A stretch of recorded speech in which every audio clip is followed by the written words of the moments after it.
Good afternoon, colleagues. Bonjour, chers collègues, et bienvenue à la deuxième journée du Forum annuel des gestionnaires. Welcome to day 2 of the Annual Managers Forum. I'd like to invite Rhonda Dean to please deliver the opening remarks, and I'd like to ask all others to please turn off their camera at this time. Thank you. Hello everyone. Bienvenue à vous tous. Thank you for joining us for day 2 of the Managers Network Annual Forum. So if you're joining us for the first time, welcome. And if you were with us on day 1, on Tuesday, welcome back. Nous sommes contents que vous soyez avec nous. So my name is Rhonda Dean. Like Richard said, I'm the past PHAC co-chair of the Managers Network, and I work alongside Venetia Lawless, the co-chair from Health Canada, and she'll be speaking a bit later on today. Le réseau a 3 objectifs. Premièrement, de représenter les gestionnaires de la Santé Canada et de l'Agence dans les consultations importantes sur des questions de gestion. Deuxièmement, d'encourager et de faciliter le réseautage et la collaboration entre les gestionnaires. Et dernièrement, d'appuyer le développement continu et les compétences de leadership de la gestion. So I know it's difficult to take time to participate in these types of activities because we have a very busy workload, especially during the ongoing pandemic response. But participating in events like this forum are so important, and I'm so glad that you joined us. So as both aspiring and current managers, we need to take the time to build and maintain these relationships and these connections to each other, to have that healthy and supportive work environment that we need to succeed. So the Health Canada and PHAC Managers Network is part of a broader network called the National Managers Community. And that community provides support to all the managers networks across all departments. So to pick up on a theme from day 1, you are not alone. You are part of a community, both within the health portfolio and also within the broader federal government. So I encourage you to get connected by joining the GC Connects page for the Managers Network, as well as for the National Managers Community. There's more information on my source, including a link to register as a member of the Managers Network, and it also has the links to those 2 GC Connects pages. So besides being connected, you can also become active in our network. We have a number of executive positions available, so I encourage you to reach out if you'd like to become more actively involved. We are also looking for suggestions for the types of activities you'd like to see happen next fiscal year. So please think about the themes, the activities, or the skills that you would like the network to focus on to support you over the next 12 months. So I hope you enjoyed today's event. I think you'll find that we've planned a day that's inspiring and informative and will help you in your day-to-day workload. So I hope it goes even a bit further than that and sparks a new or renewed energy to continue to strengthen your leadership skills and to find ways to get involved in this managers community to engage and support each other. Je vous invite de faire vos commentaires, poser vos questions et suggérer des activités pour l'année prochaine dans le chat. Since we can't see you, it's great to know that you're out there by seeing those words in the chat. Also, we'd appreciate you filling in the feedback form in the My Learning platform at the end of the day, just so that we know how to improve for next year's forum. Alors, merci de votre participation. Nous espérons que vous apprécierez l'événement. So we have a full and exciting agenda for the afternoon. So we're going to jump right in, and I will hand it back to Richard. Merci infiniment, Rhonda. Thank you, Rhonda. And as you saw last time, I'm coming to you live from Cantley, Quebec, where the weather is absolutely magnificent. And my granddaughter stopped by and she was all decorated with Easter, like an Easter bunny. And so we're feeling already that spring is in the air. But as you remember, if you recall, I set this up around the campfire. So even though we are separated by miles and miles and miles, some of us in different parts of Canada, and on today's program, we have guests from all around the world, let's imagine that we're all together around the campfire. And first of all, before we move into today's program, let's just take a moment to go back to day two, pardon me, to day one. Retournons à la première journée et allons chercher ce qu'on avait qualifié de pépites d'or. What were the gold nuggets from day one? And remember, we talked about oxygen and gold nuggets. Those are the objectives of our forum this year. So if you recall, our first speaker was Dr. Stephen Lucas, the Deputy Minister of Health. And he left us, I think, with 4 absolutely very, very powerful nuggets of gold. And don't forget, if you missed day one, the session is being recorded, and there is a way for you to go back and hear the entire piece from all of our speakers, including Dr. Lucas. But Dr. Lucas gave us 4 nuggets of gold, especially towards the end of his presentation, which I'd just like to recap for you. He said, remember the importance of trying and doing something different. Souvenez-vous de l'importance de tenter et d'essayer de faire quelque chose de différent. A second key message, and he expanded on that, of course. Second key message, he said, know where you are going. Know where you are going in terms of both short and long-term direction, including focusing on diversity and inclusion. His number 3 gold nugget was engage and work with others. So he put a lot of emphasis on collaboration, especially in these challenging times.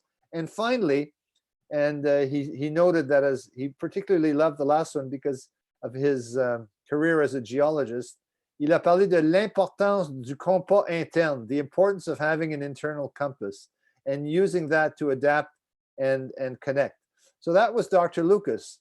And then we had a presentation by Dr. Sonia Kang from the University of Toronto, une présentation du Dr. Sonia Kang de l'Université de Toronto, where she spoke about leading with empathy while driving for results, leading with empathy and driving for results.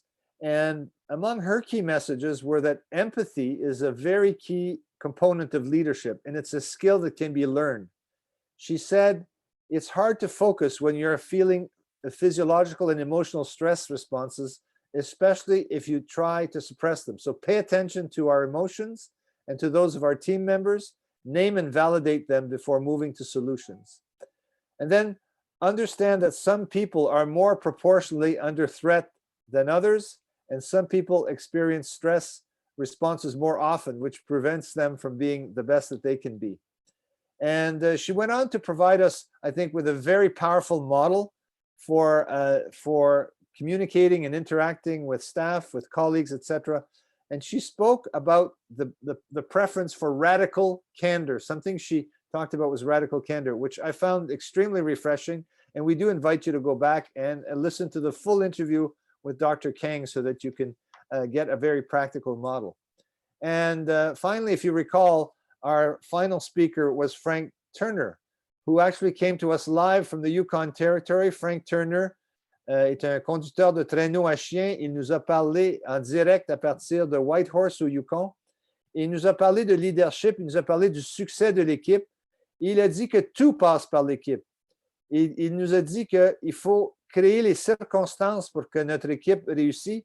Et surtout, il faut croire à l'équipe. Ne jamais, jamais, jamais douter de l'équipe. Parce qu'il dit, la seconde qu'on doute de l'équipe, c'est le moment où, justement, on n'atteint pas le résultat. Et il faut faire passer l'équipe même avant, même en complément très, très étroit avec l'objectif. So Frank's final message, he talks about success being the quality of the decision-making and adjusting to the circumstances. And he talked to us about the Yukon Quest, which he and his team won and is the only Canadian entry in that particular competition that ever won that race. So a lot that we were able to learn from him. And today again, and I think we heard it before, it's all about not feeling alone.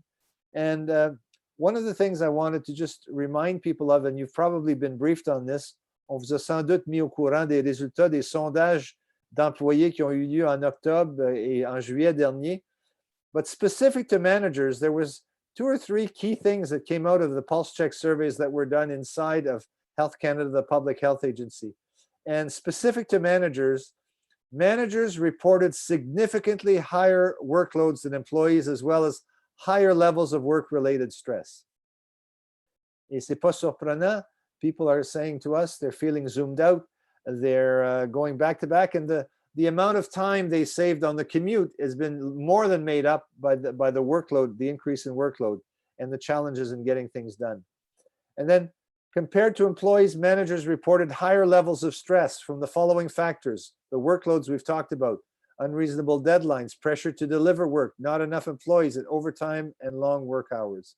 Managers also reported that work-life balance and heavy workloads affected their overall mental health the most, whereas fear of contracting COVID-19 actually turned out to be a lower factor. Alors, les gestionnaires sont humains aussi. Tous et chacun, on a des pressions, on a des choses avec lesquelles on vit depuis une année. Et puis, c'est particulièrement à propos qu'aujourd'hui même, le 11 mars, le premier ministre du Canada, l'honorable Justin Trudeau, ainsi que le premier ministre du Québec et certains premiers ministres des provinces ont déclaré aujourd'hui, le 11 mars, journée nationale, une journée nationale de deuil, si vous voulez, a National Day of Observance today, March 11th, declared by the Prime Minister. And I just want to quote what the Prime Minister said in his statement on Monday in this regard. He said, early last year, our lives and the lives of everyone around the world were forever changed by the emergence of COVID-19. Today, 1 year after the first known death of a Canadian to the disease, we now mourn the tragic loss of more than 22,000 parents, siblings, friends, and loved ones. And he declared that today would be a National Day of Observance. So to honor that, and also given the fact that today, as you'll see on the panel today, we've got guests from all around the world, all living this at the same time. And we're being joined by colleagues right around the planet today.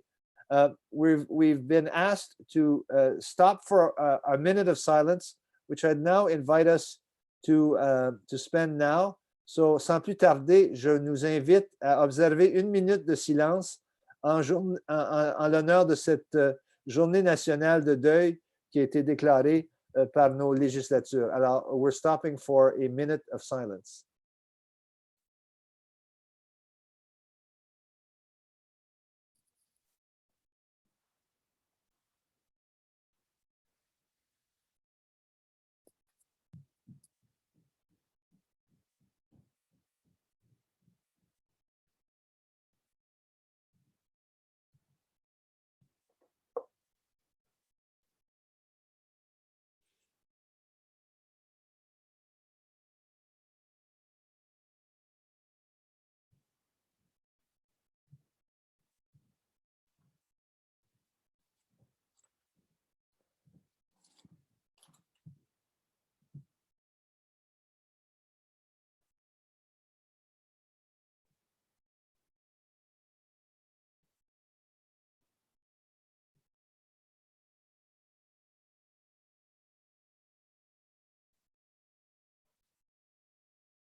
Alors, merci à tous. Et sans plus tarder, j'aimerais passer la parole à notre première invitée avec ses invités. Alors, Madame Jocelyne Voisin, à vous la parole. Merci, Richard. Thank you, Richard. I'm just looking to confirm my invitees. Alors, I think we have Reg Parsons. I think I saw you join. And Geneva Yee. And I think we're still waiting on Ritu, but I will do the introduction in hopes that she joins. So welcome to the mentorship panel. Alors, bienvenue à la discussion sur le mentorat. I'm Jo Voisin. I'm the Associate Assistant Deputy Minister of the Strategic Policy Branch here at Health Canada. Alors, la sous-ministre adjointe associée de la Direction générale des politiques stratégiques à Santé Canada. So the objective of this panel is to get some insights from individuals who've participated in mentorship programs, either as mentors or mentees, So we can have a conversation here about how mentorship can fit into your leadership and development plan as managers in the health portfolio. So we'd also like to gauge interest from managers here in participating in something similar, similar initiative here in the health portfolio. If you have experiences in mentorship or best practices that you want to share. J'ai personnellement trouvé que le mentorat était une ressource précieuse tout au long de ma carrière, à la fois en coaching informel et formel. Dans un poste antérieur à Emploi et Développement social Canada, j'ai participé au programme de mentorat pour les futurs directeurs. So I participated in the Aspiring Directors Mentorship Program at ESDC in a previous position en tant que mentor d'un groupe de 5 personnes du ministère. I personally gained a lot from this mentoring experience. The group shared some really innovative ideas on how they were dealing with challenges in the workplace. And I learned about myself too by talking about and articulating things that I often don't take the time to reflect on in the busy day or to think about how I go about my job. So today I've invited 3 guests, and I hope that all 3 can join us from ESDC who have participated in this Aspiring Directors Mentorship Program, either as mentors, mentees, or even both. So I will get them to introduce themselves briefly. So I will first, I think, turn to Reg Parsons. So Reg. Hi, everybody. Hi, oops. Start my video. You can hear me? We can hear you, but we can't see you if you want to turn your camera on. Hi, it's Geneva. I'm trying to turn my camera on as well. I think it says that the host has disabled camera. Okay, so if we can get the technical team to allow them to open their camera, that would be great. There we go. Perfect. All right, so we have Geneva on camera, so maybe Geneva will start with you. Hi, good afternoon, everyone, or good morning. I'm not sure if this is a national call or not, but thank you very much, first of all, for inviting me. I'm very excited to talk about my experience as both a mentee and a mentor in our Aspiring Directors training course from ESDC. First, I'll introduce myself. I am the director of what our organizations grants and contributions programs. So we do large scale funding for organizations and help vulnerable segments. So that's where I'm coming from. And again, before I start, I just wanted to really thank you all for inviting me. And I was listening to some of the conversation earlier, and I actually scribbled some really good ideas about the gold nuggets. So thank you for that. See, this is the whole kind of mentorship relationship already. I'm already learning from from others. So that's a great idea to have, and also to recognize the 1 year of the pandemic. And you are not alone. From ESDC Vantage Point, we know how busy Health Canada is, and we are rallying behind you as well as you all work tirelessly on this issue. So to talk about mentorship, I come with 20 years experience working in the public service, and mentorship has always been a huge priority for me. I come from it from having done various positions across ESDC in different levels. I come at it sometimes from a vantage point as a woman, as a visible minority, and we talk about a whole host of topics in mentorship. And I think that that is the really important thing to really focus on, is when we have those relationships with mentors, and whether it's a formal process like the Aspiring Directors or an informal process you may have, or any other type of process that you may have been involved with a mentor relationship, is that it's to me, it's a good cornerstone to approach it in a holistic view of your work, career development. But, you know, what does it mean to be a leader? What does it mean to be a public servant? What does it mean vis-a-vis work-life balance? And how does, you know, your personal life kind of permeate into your work environment, and vice versa? So to me, I like to take it as a holistic approach. This year, I find more so than ever in terms of my mentorship relationships, mental health is certainly one of the big forefronts of topics that we talk a lot about, because, you know, it's the global pandemic that we're going through with COVID. It's something that we've never gone through before, where it does actually have an impact on every part of our lives. So whether it's personal or work related, and the lines become a little bit more blurred. We're working from home. We may not notice, you know, like there's less of that black and white area of like, okay, I'm going to go to work, I'm going to come home, and your life is not as fragmented as it used to be. And I think a lot of people are struggling with that. They're struggling with that in terms of their career, but also in a mental health perspective. So certainly mentorship is there to sort of support that as well. So that's sort of my broad overarching message on mentorship program and what I think it is. Great. Thanks very much, Geneva. Very insightful. So I'm going to turn to Reg, and I see Ritu has joined us, so that's great. So Reg Parsons, do you want to introduce yourself? Sure. And exactly what Geneva said. I don't need to say anything else. That was awesome. Thank you. Joe, wonderful to see you again. And so I was doing the same deal. Yeah, the ESDC. I'm now with Public Services and Procurement Canada. I'm Inuit, and so I didn't grow up in an Inuit home, but I'm a 60s scoop, so I was the only Aboriginal person that I knew growing up. So I bring that baggage, or not baggage, but I don't like to call myself a survivor. I'm a thriver. So I live in Newfoundland, Labrador, as you can see from the background. 2 boys, 20 and 16. I've been married for about almost 23 years now. I'm currently a manager in Indigenous Relations and Social Science Policy, and and at ESDC, I was working on anything and everything that touched on reconciliation. So that's sort of provides you with a bit of a context. Got a couple of degrees, science degrees, and then I guess in terms of mentorship, it's always been a part of my life. I remember one of my first summer students actually hiring when I was at Natural Resources Canada a few years ago.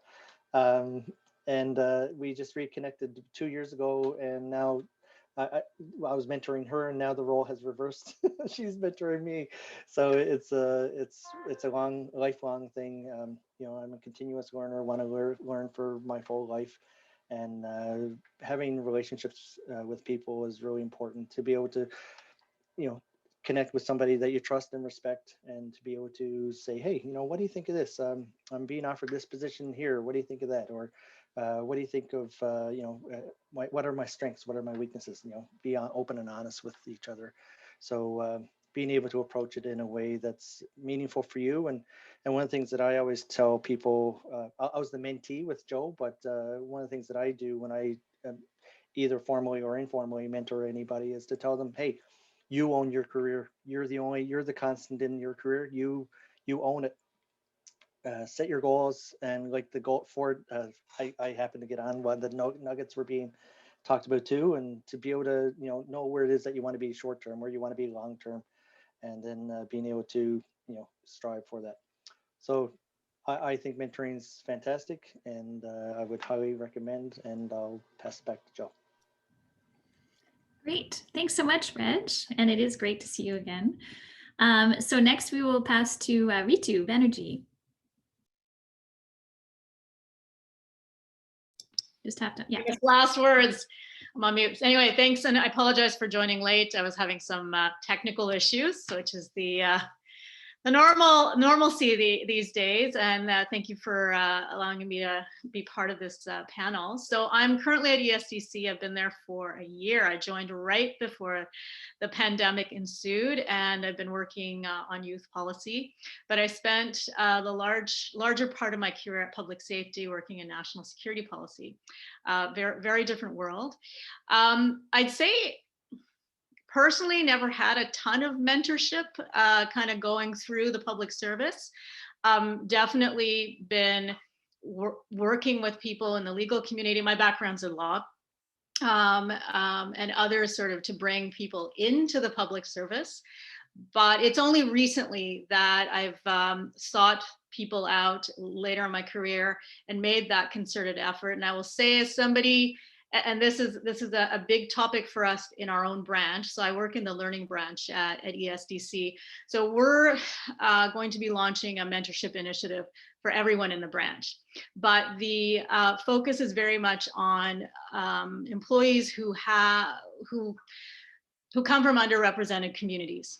for lack of a better word, BIPOC, LGBTQ2, persons with disabilities, because there is a recognition or a feeling that many of them have not had formal mentorship opportunities throughout their career. And so we're making that concerted effort to make sure everyone is included and everyone feels like they can get the appropriate support they need. And this is all in the context of a broader conversation, I think, both in society and in the public service around representation. Representation at all levels from all communities to better serve Canadians and be a more representative public service. So the key thing I would think about, whether you're a mentor or a mentee, or if you're designing a program, is about allyship and what that means. So there are no established definitions of allyship. We have a committee on diversity and inclusion, and we're certainly looking at different ways of presenting that topic, but it's a good way to start having the conversations around belonging, around what it means when you're not part of the majority community and how that affects your ability in the workplace, and what an ally is. And I think in a nutshell, it's really somebody who is going to be supportive and open. So if you're a mentor, it's really important to recognize that not everybody's going to have the same experience as you. They're not going to feel the same way in a particular situation, and they may have experienced other kinds of hurdles that you may not have. And it's just acknowledging and respecting that, asking thoughtful questions and being empathetic. And I've had bosses who are not, and it's not a fun feeling when you're in that situation. So I think it's really important that we, as a broader public service and as mentors, we start to support people. And mentorship is a lot more informal, and it's a range of different things you can talk about, as Genevieve was mentioning. It's your work life, your personal life, how they're all blending, mental health, career stuff that Reginald was also mentioning.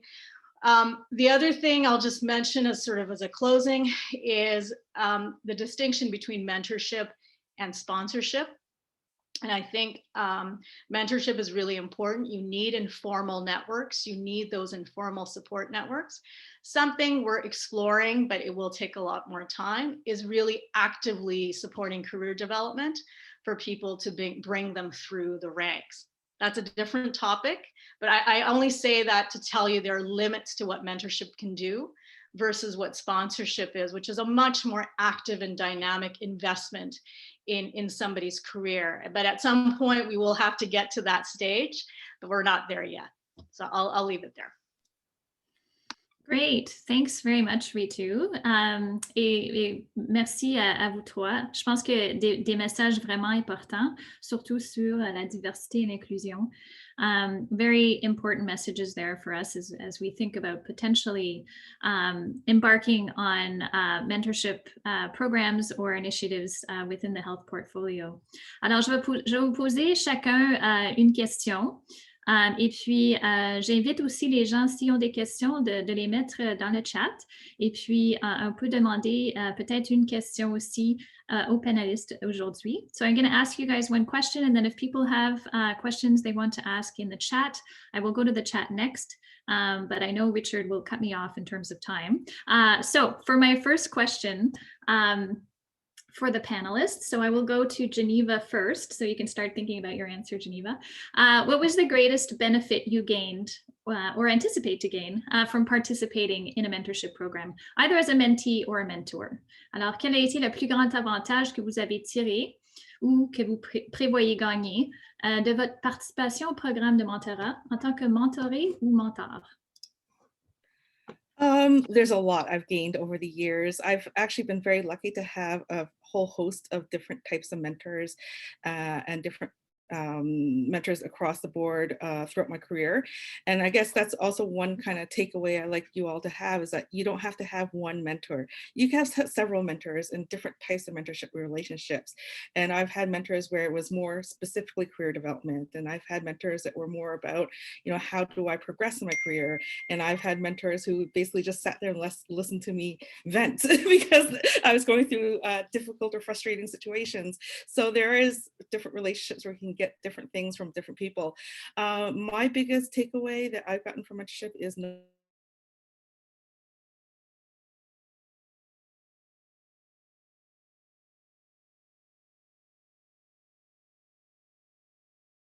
okay now, spotty internet.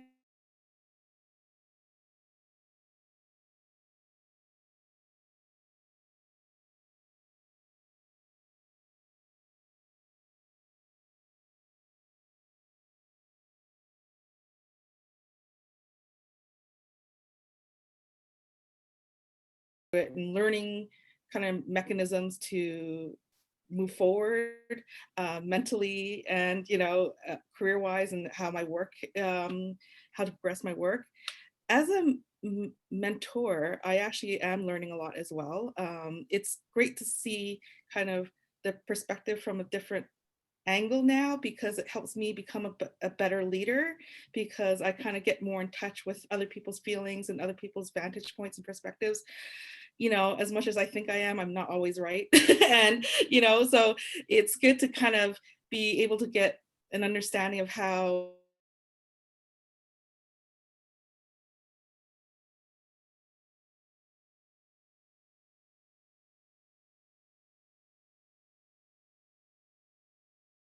to, when you get older,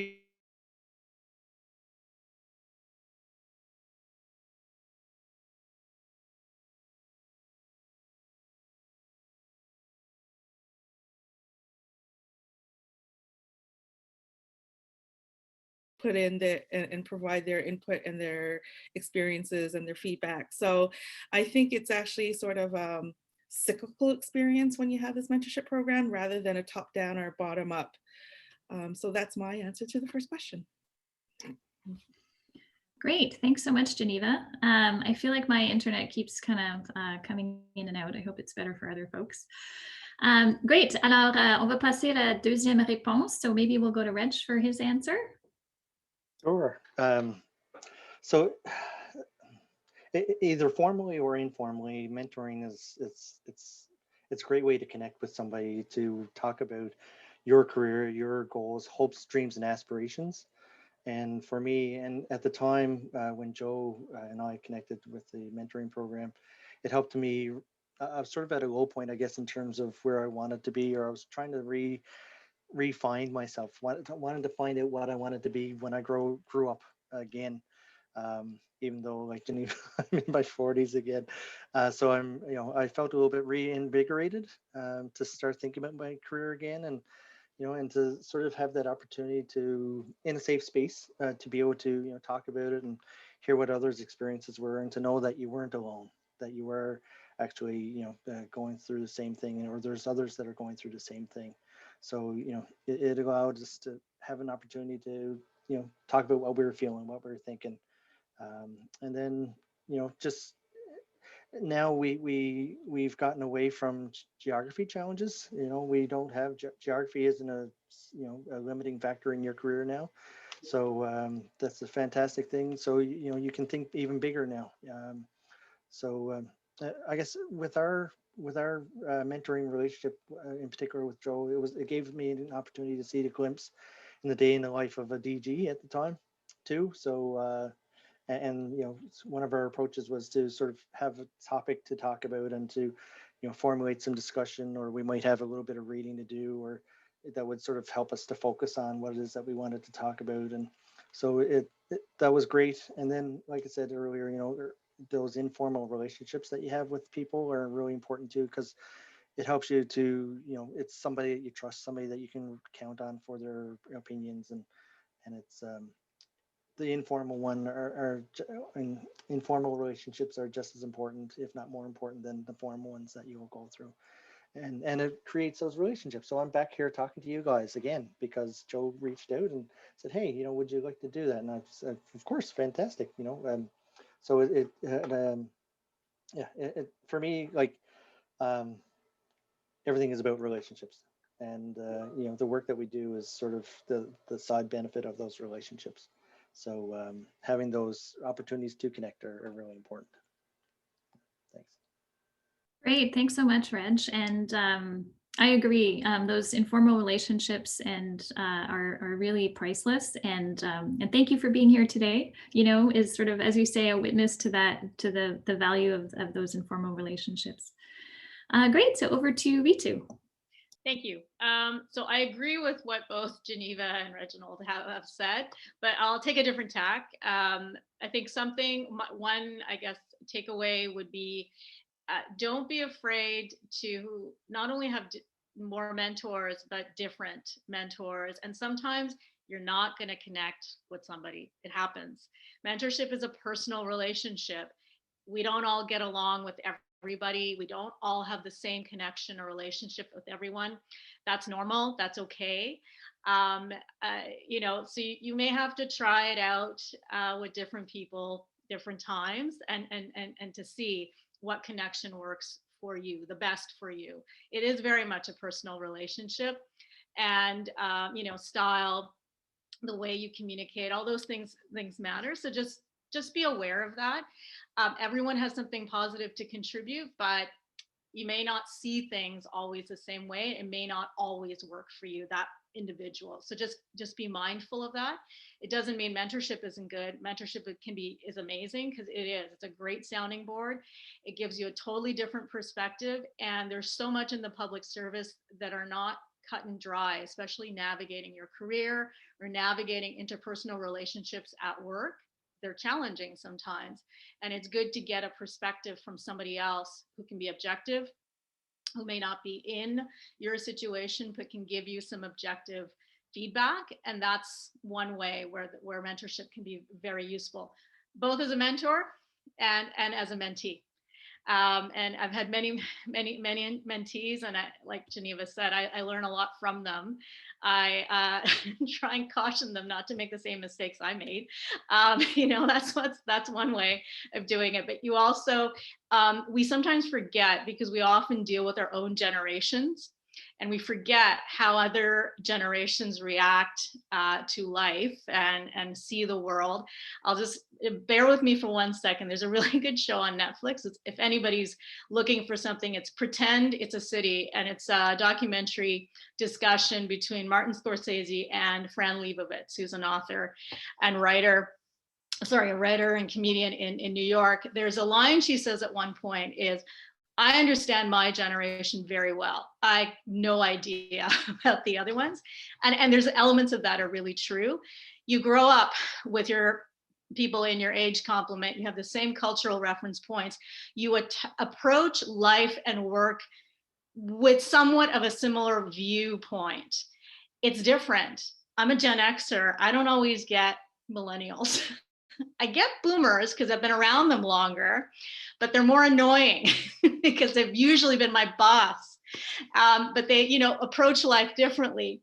And Gen Z, I have nieces and nephews in the Gen Z world, and wow, different ways of communicating. I mean, technology has completely thrown that all open. I still come from a world where you use the phone, you still talk on the phone, and try and resolve sensitive conversations on the phone.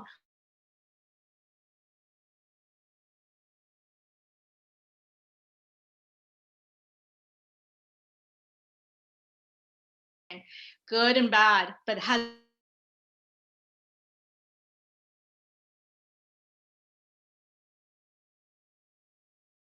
I think it's great because you get that perspective when you're a mentor and a mentee. And I see Joe in 2 areas now. You've doubled yourself. Great. Sorry, I was just switching my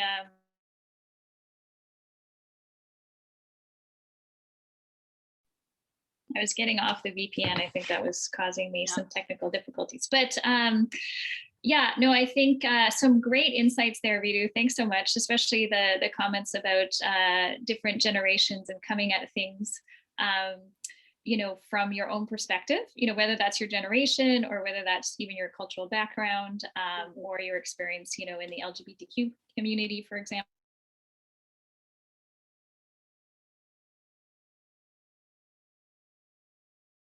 And trying different mentors. Everyone is different, and it is a unique experience. So Richard, je vais demander si est-ce qu'on a temps pour une autre question ou est-ce qu'on devrait finir le panel ici? Je pense qu'on a le temps pour une dernière question. Je te dirais maximum 3-5 minutes. Okay, merci Richard. So the next question I would ask you is, it's really simple, just in terms of your experience in the ESDC program.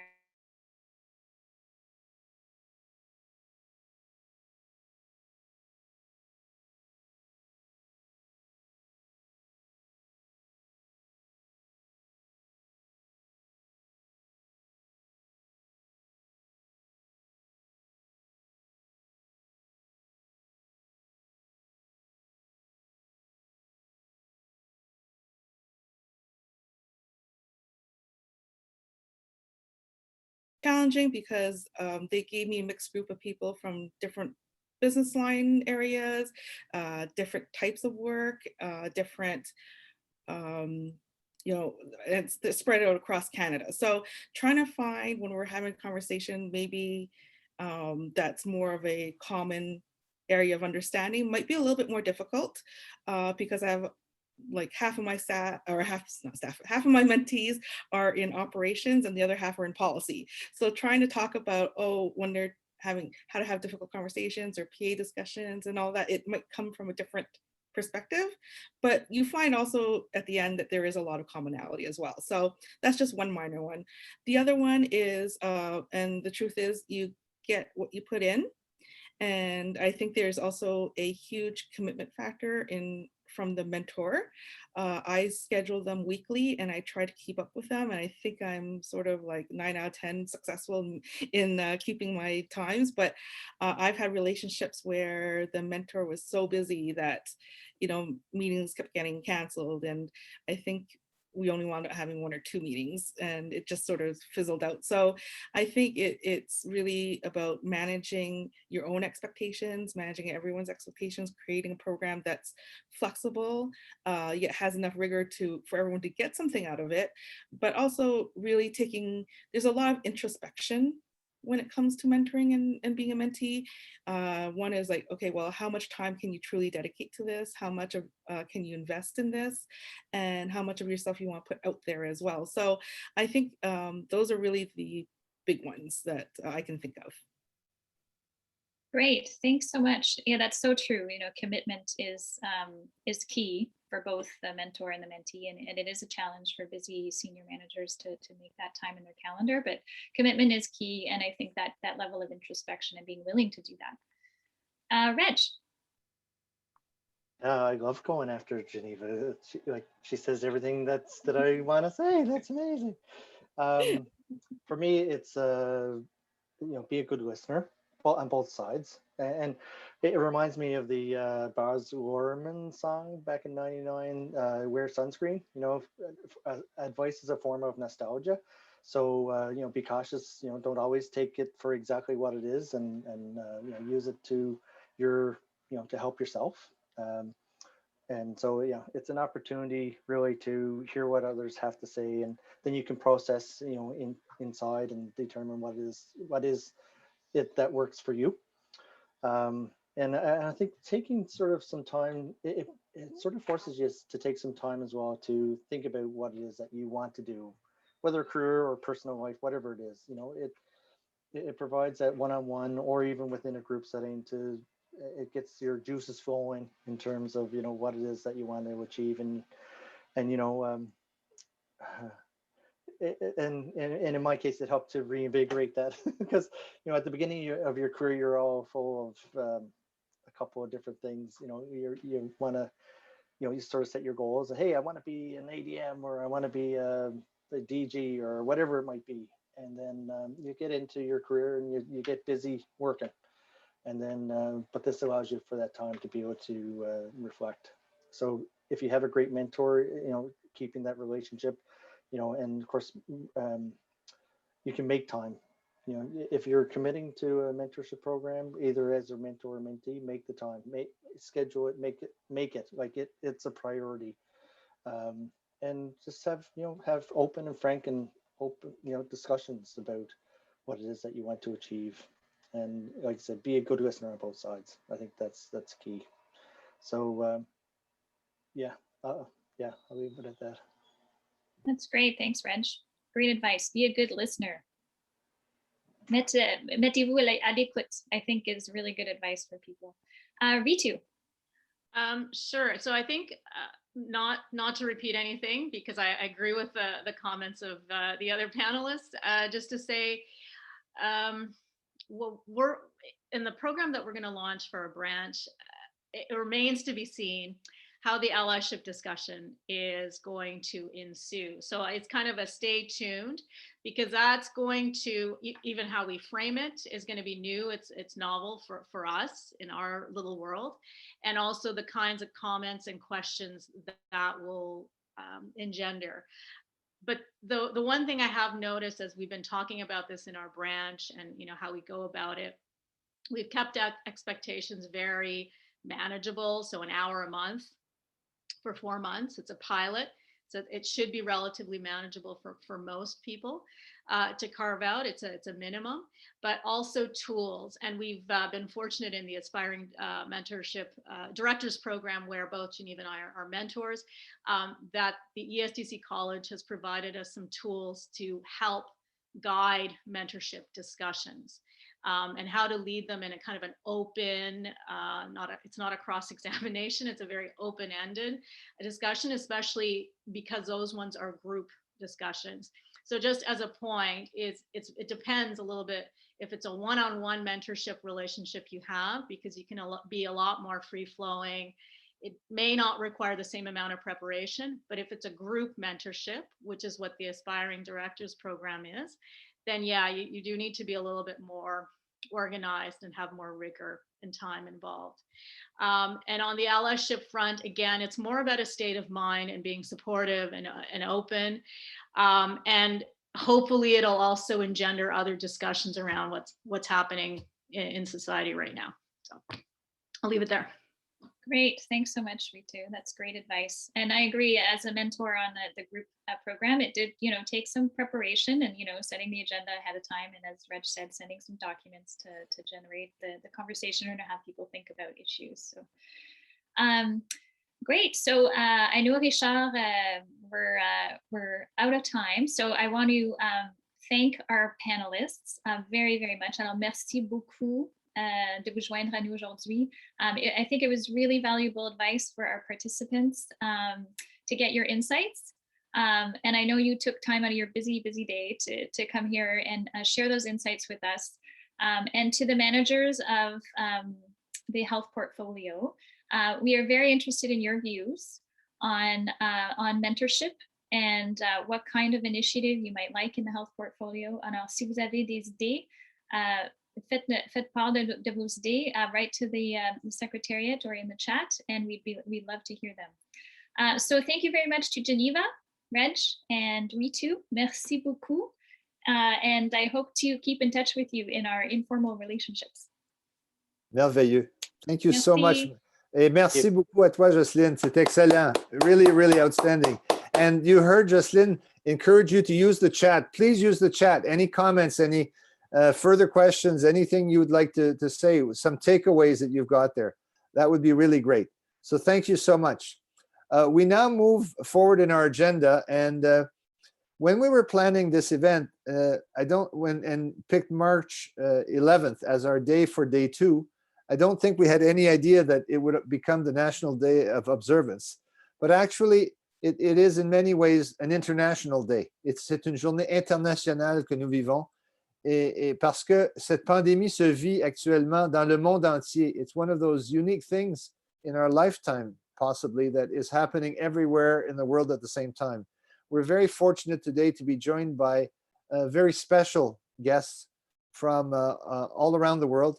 And I'd like to invite them to join us. And first, I'd like to start in Brazil. So we're going to go straight to Sao Paulo, Brazil. Et j'inviterai Helena Kerr do Amaral à se joindre à nous.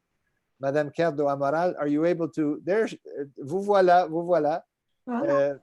Est-ce qu'on peut faire un test de son? Est-ce qu'on vous entend? Parlez donc, on voit si on vous Oui, entend. je suis là. Ah, mais merveilleux. Alors, tout simplement pour vous dire au sujet d'Elena, que je respecte énormément. Elena, maintenant, fait beaucoup de travail de conseillère principale, mais je l'ai connue, moi, comme présidente de l'École nationale d'administration publique du Brésil. Elle vit à Sao Paulo avec son conjoint. Elle nous vient en direct. Parle-nous donc un peu de la situation actuelle de la pandémie dans ton pays, au Brésil. Bon, c'est très difficile de parler de ce sujet aujourd'hui J'imagine. parce que chaque journée, quand je me lève, je pense, non, c'est pas vrai. Parce que hier, c'était les jours les plus terribles de la pandémie.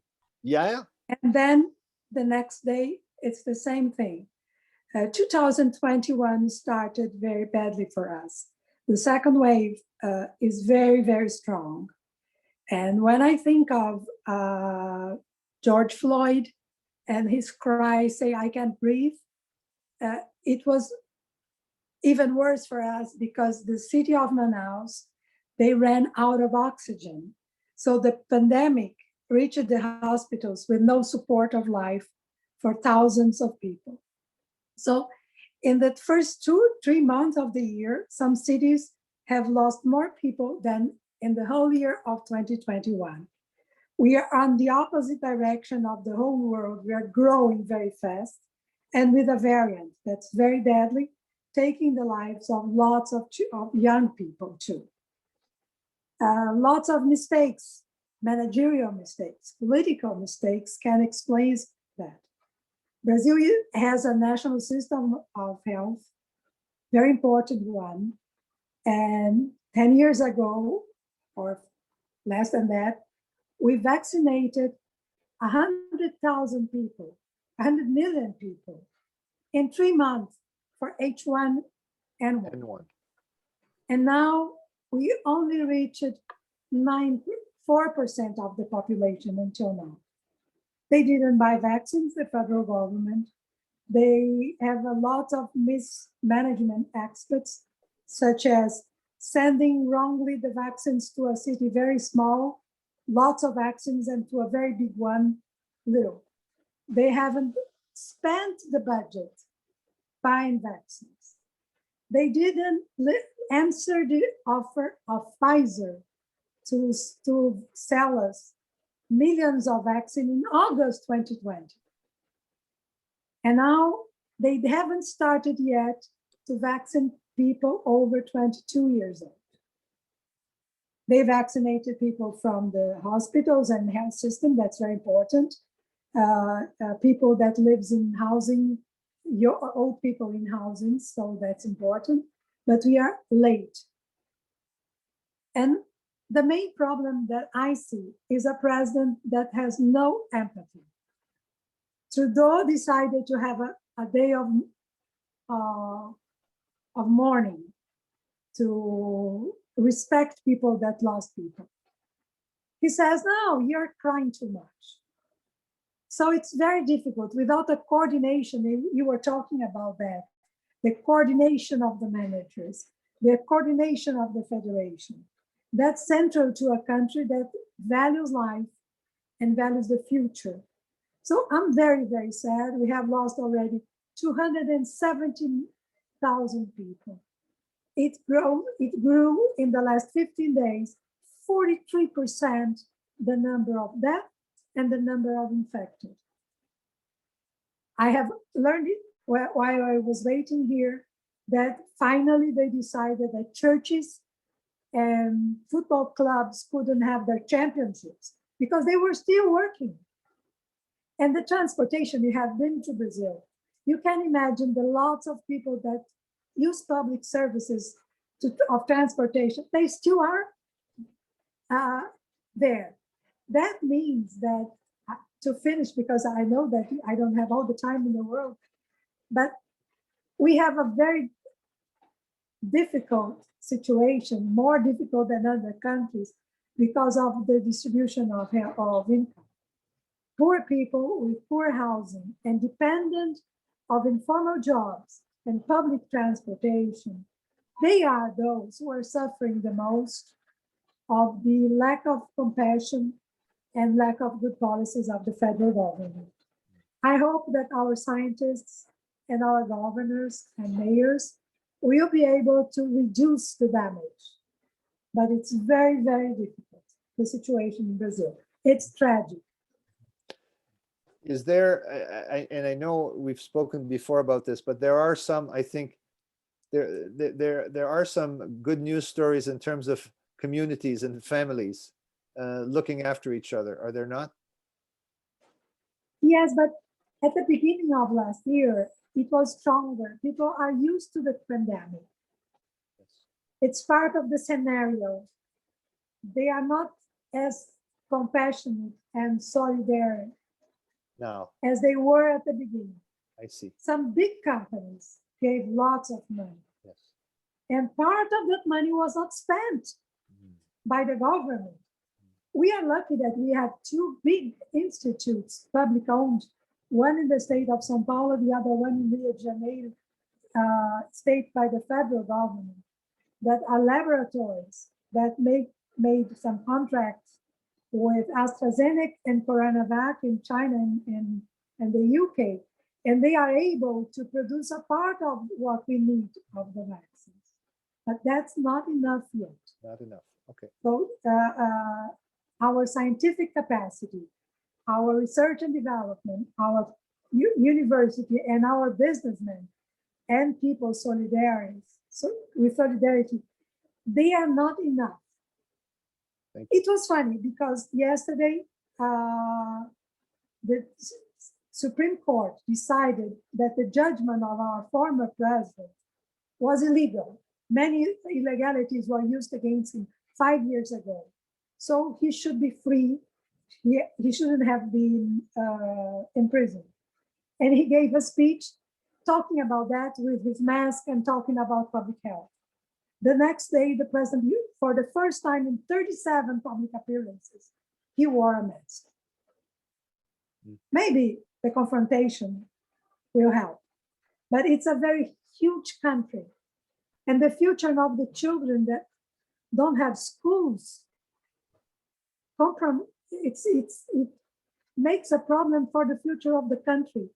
A country who used to have a good national public system that face HIV better than African countries and other countries, a country that was able to reduce poverty, was able to reduce deforestation during several years. If we keep on this denial of the COVID pandemic, the denial of the consequences of deforestation in the Amazon that the present government is doing, we are going to be the focus of new viruses. And if we don't contain the pandemic in Brazil, as we unfortunately are doing that, new variants can appear. And this is not a Brazilian problem. This is a world problem. And thank you. It's difficult to buy the vaccines. Thank you for that. Listen, please stay connected, because we're going to we're going to continue moving back, and then we're going to come back and have all of you, and I'll have an opportunity for questions and dialogue. Okay. Thank you. Okay. Merci, Elena. On that, let's move to the United States of America, and I'd like to invite Mr. Dave Tuttle to join us. Dave is currently, I believe, in Hawaii.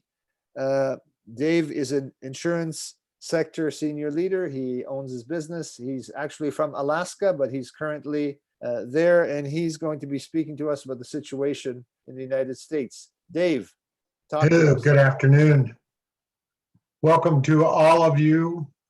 Thank you for the opportunity to speak to such a wide range of individuals. I appreciate that. And to have my voice heard by the rest of the world, I appreciate that. At this time, I would ask for just a moment to reflect on those that are not here. And many of us have lost someone, either a friend, a family, acquaintance, or someone you had just met yesterday. I am sorry for your loss. 2 years ago, we would have been in a large conference room where guest speakers were brought in to inspire us and in your fields of knowledge and endeavors, which much as what we're doing today, the beginning of 2020 that changed for all of us. The rules of engagement were rewritten. My story could be the same as many of those people that are here today on this Zoom meeting. I am in the insurance industry when things were interrupted in one of the worst pandemics ever. My life changed. No more hugging of loved ones, social distancing, wearing preventative gear at work, or if I was fortunate enough, I could work from home. I reside in Alaska, where the cases stand at 59,451, with a mere 291 immortal souls. As I'm sitting here in Hawaii, which is one of the closest guarded areas, except for maybe Canada, we have 27,944 with 445 deaths, while the United States has 29.2 million and 529,000 deaths. Worldwide, 118 million people have succumbed to this pandemic. Am I worried? Yes, I am. Just as you are here today, have been doing the best we can. The impact of the pandemic has reached us in one way or another. I have spoken to many people who are very distraught. They haven't been able to meet with their loved ones. They haven't been able to hug their loved ones. As we just heard from Brazil, there is much worse things happening, and I'm sorry for that. Now we are ordering groceries, putting on our masks to go pick them up. You in public places, we have to stand 6 feet away. Personally, I have been working at home since 2005, so that aspect of my life has not changed very much. My wife and I try to exercise and maintain a somewhat nutritional diet. We're on vacation in a warmer climate, and we are again able to walk in fresh air and warm temperatures. Professionally, as of last week, I have had 3 face-to-face interviews with my clients in the last year. The balance of my workday spent with technology. Insurance has not changed. We are trying to protect our families, our properties, our wealth. So those aspects of my profession have not changed. I try to reach out to my clients to help whomever I can, striving to be there when you're called upon. And my message to you today is I'm glad to be here speaking with you. You are the leaders. Those people are looking to help heal and support those around us. We all need to be strong while we provide the balance and encouragement to our families, friends, and coworkers. It may be hard, but we're asked to join this meeting by your actions and deeds.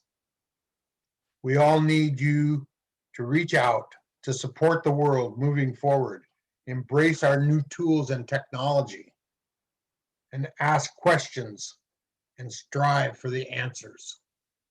Thank you. Thank you very, very much, Dave. Thank you so much. Thank you for that. And please stay connected with us. Passons maintenant de l'autre côté de l'océan. Nous allons nous rendre en France, plus précisément à Marsa, et j'inviterai Évariste Galis à se joindre à nous. Évariste est un jeune professionnel qui habite à Marsa, un petit village rural à proximité de Lyon, en France. Il œuvre dans le domaine des finances. Bonjour Évariste, ça va? Bonjour Richard, comment ça va? Très bien. Ça va très bien. Mais Oui, écoute, parle-nous de la situation. Ben, là, on compte sur toi pour nous parler, oui, de la France, mais de l'Europe en général. d'accord. Parle-nous de la situation actuelle. Tout d'abord, je vais commencer en soulignant le fait qu'on a tous une pensée pour les personnes qui ont été affectées, qui ont perdu un membre de leur famille ou plusieurs par cette maladie. Donc voilà, on pense fortement à eux. Alors côté France, donc la situation est un petit peu compliquée. Alors pour donner un petit aperçu de la situation, on est en couvre-feu à 18h, obligation de rentrer chez soi à partir de 18h. Le nombre de cas est assez conséquent. Il y a à peu près 30 000 nouveaux cas de Covid par jour. On est à peu près 300, il me semble que c'est 300 décès par jour. Donc c'est beaucoup moins que la première vague, mais quand même, les hôpitaux sont à des niveaux de saturation assez conséquents. Mais je pense que le terme qui permet de décrire cette situation, c'est incertitude. On ne sait absolument pas où on va. On a d'un côté les politiques qui nous disent voilà, on va attendre 5-6 semaines pour éventuellement relâcher, réouvrir les restaurants, réouvrir l'ensemble des choses. Et d'un autre côté, on a les hôpitaux, les médecins qui nous disent que la situation est catastrophique et qu'il faut un confinement total dans les prochains jours. Au sein du territoire, il y a des départements qui sont dans des situations vraiment critiques, dont la Drôme, qui est en situation absolument... voilà. Donc on est censé être confiné les week-ends pour les départements les plus critiques. D'un point de vue... donc ça, c'est d'un point de vue familial, comment ça a affecté votre santé physique, santé mentale? Alors, je pense qu'ici, on a quand même beaucoup de chance parce que pour ma part, j'ai eu la chance d'être avec ma famille durant tout le temps de cet épisode. On a pas mal d'espace, donc j'ai été proche de mes meilleurs amis, de mes amis. Donc ça a été une période, malgré la perte j'ai perdu un grand-parent par exemple, donc malgré cette difficulté, je pense qu'il y a eu des situations et des personnes qui ont été dans des situations bien plus difficiles. Donc de notre côté, voilà, on s'est soutenu en famille, entre amis. Ça a été difficile, mais je pense qu'il faut s'estimer heureux parfois de ce que l'on a. Et pour ma part, je m'estime heureux vraiment d'avoir été dans ce contexte-là pendant cette période. Ben, je t'invite à rester. Je vais garder la dernière question que je t'avais envoyée pour, en général, en dernier. On va aller faire un petit tour en Inde, puis on va revenir. D'accord? Oui, bien sûr. So as I explained to Evariste, there's a third question I want to ask everybody, but now on this, I'd like to go to Shauri Singareddy. Shauri is joining us live from Warangal in India, which is in the state of Telangana. And if you're looking at a map, it's not that far from Hyderabad, India. So Shauri, can you join us now? Yeah, namaste, Richard. Namaste, namaste. Shauri is also the executive director of Bala Vikasa, a non-governmental organization which works with the poorest of the poor in rural India. So Shauri, tell us about the situation in India, but also in your part of the country. Yeah, the pandemic situation, hearing from the three panelists before, it's very unfortunate in India and elsewhere. But listening to all the three, I think, India, we are a little fortunate compared to other countries, especially having a very high population. When the situation came last March, exactly 10 days after this, like March 20, India was completely locked down. Completely. Yeah, with 1.2 billion people in India, we were so much worried what will happen to this kind of population. Is our government is able to handle the situation? We were very much worried. But fortunately, the number of cases are very low compared to other countries. It's only 1% of Indians got affected, positive, and out of that 1%, only 1.2% died. It's only 150,000 people died in the country. So when we compare to the population that we have in India, the number of deaths is very, very low compared to the number in other countries. So in that way, I think in the unfortunate situations, we are a little bit fortunate compared to other countries. And the situation is now improving and it's under control, especially the vaccine coming in. You know, in India, we have 2 vaccines which are locally made, and government is giving them free of cost. And then even if somebody want to buy, it is not very expensive. It's only $5 per vaccine. You know, anybody can go to private hospital and then they get a vaccine at $5. How has this pandemic affected your work? Because a lot of your work is mobilizing the villages, mobilizing the poor, women projects, all the development projects that you were involved in. Yeah, definitely. Yeah, as you said, you know, we are a community development organization, and our main work is to mobilize, motivate the communities. So with the COVID situation, we were not really able to mobilize the people, at least for the first 6 months. No meetings were conducted. So after some time, we started to use, same like, how we are doing, we try to use the digital platforms, especially talking to orphan children, talking to some community leaders. But to implement the projects, definitely we have less funding than before from our donors, who are individuals and also foundations. They also got affected. So our funding is little less compared to the previous. And then we were supposed to take off 30 employees because the project stopped and no funding. So that was a bit difficult situation. So we were not really very effective during the lockdown period, but now slowly we are now picking up and adapting. And what about you personally and your own mental health, your own family? That was tough, especially having parents at home who are in the early 70s. In the beginning, when the COVID came, the aged people are at high risk. Yes. And me as a community development worker, I cannot stop going from home outside, because even for the COVID relief, we went to the communities, going with masks, going with sanitizers, going for awareness. So I'm obliged to go to meet the community. That's right. So when I'm going out, my family was completely under stress. Why this guy is taking risks? Right? And then when I go out, while coming back, I'm always worried. Yes. Am I bringing something to risk my family? Yes, absolutely. When I go out, my family was worried. And when I'm coming back home, I was questioning myself, right? I went to help somebody, but am I really coming back safely, or am I bringing some risk to my parents, my family, right? So there was a kind of very stressy situation, but fortunately we are protected. At one time, my driver was COVID positive, and we traveled together for 24 hours in an air-conditioned car. So he was positive, but luckily I was, right? Yeah. So it was stressy for some time, but now we are under control now. Under control. Well, listen, thank you for that. Listen, I see that all 4 of you are up on the screen right now. I want to throw one last question to each of you. It's been a tough year, and we're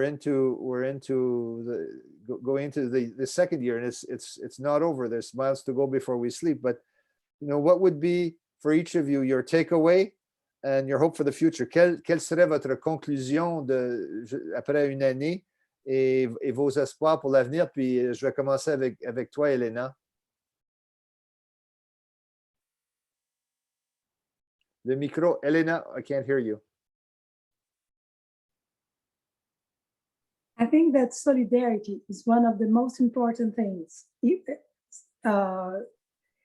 If we want to deal with this disease and to our mental health, we have to help each other. and not only the close ones, but the ones that are not that close. And sometimes it's more difficult for people that live alone. So we talk a lot with them, and I think that we will have to do that a lot too. The value of science and research and development, it's very, very important. The idea that we live in one world and we have to care and prevent everywhere.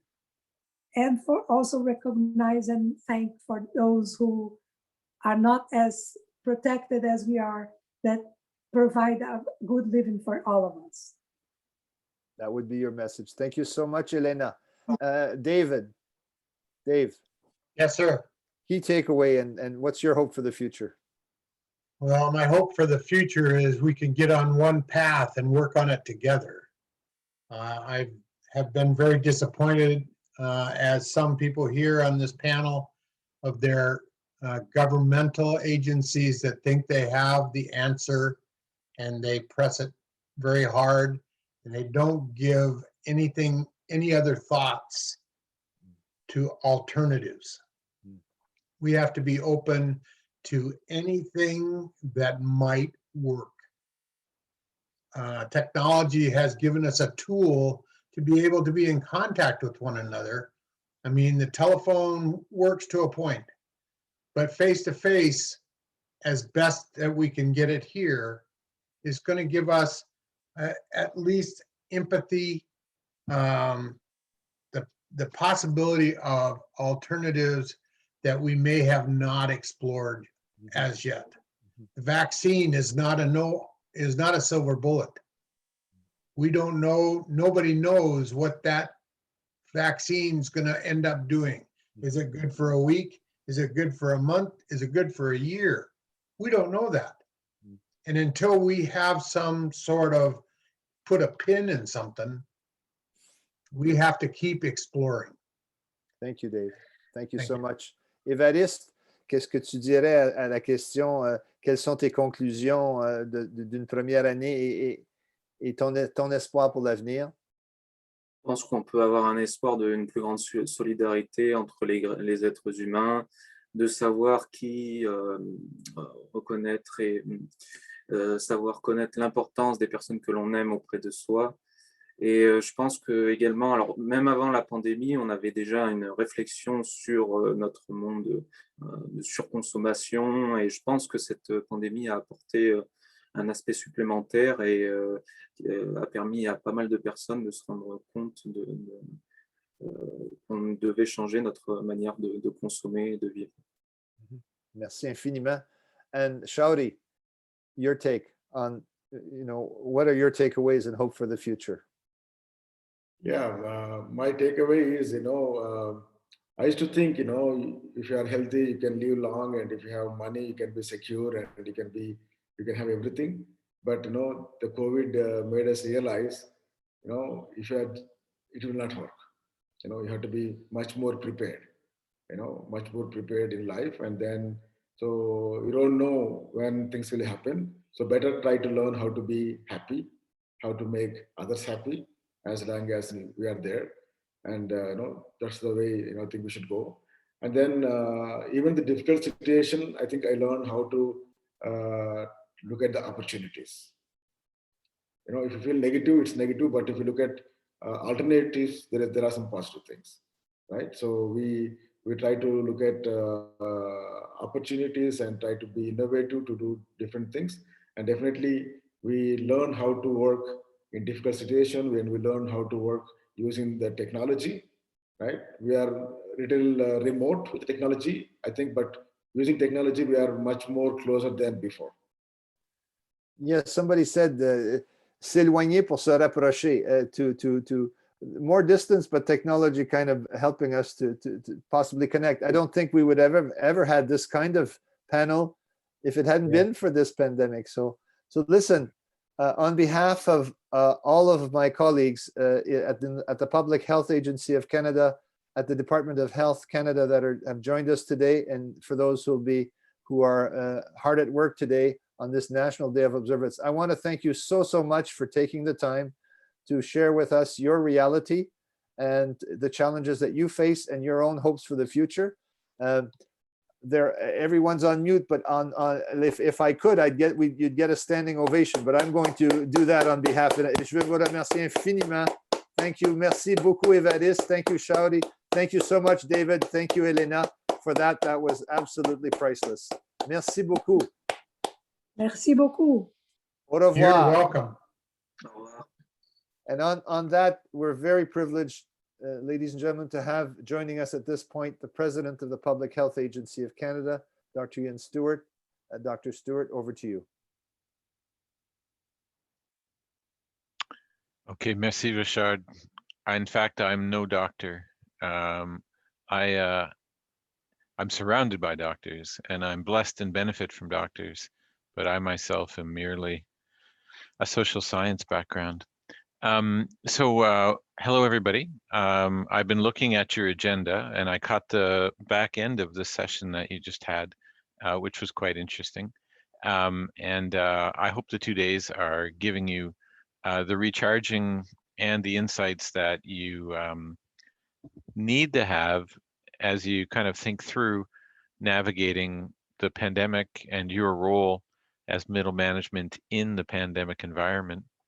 It's a time like no other, and you all know that. That's calling upon us to bring things that we didn't used to necessarily have to bring to our work environment. First of all, I'd like to thank Cindy and Joe for inviting me and for putting together this session for you. Looking at your agenda, as I mentioned, I think you've had a good mix of things, but nonetheless, maybe there's more yet to come. You, as middle managers, face a set of unique challenges in a way. I remember reading in my studies about how having a sense of responsibility or obligation or a necessity to do something while lacking all the tools to do it is actually among the most stressful of environments.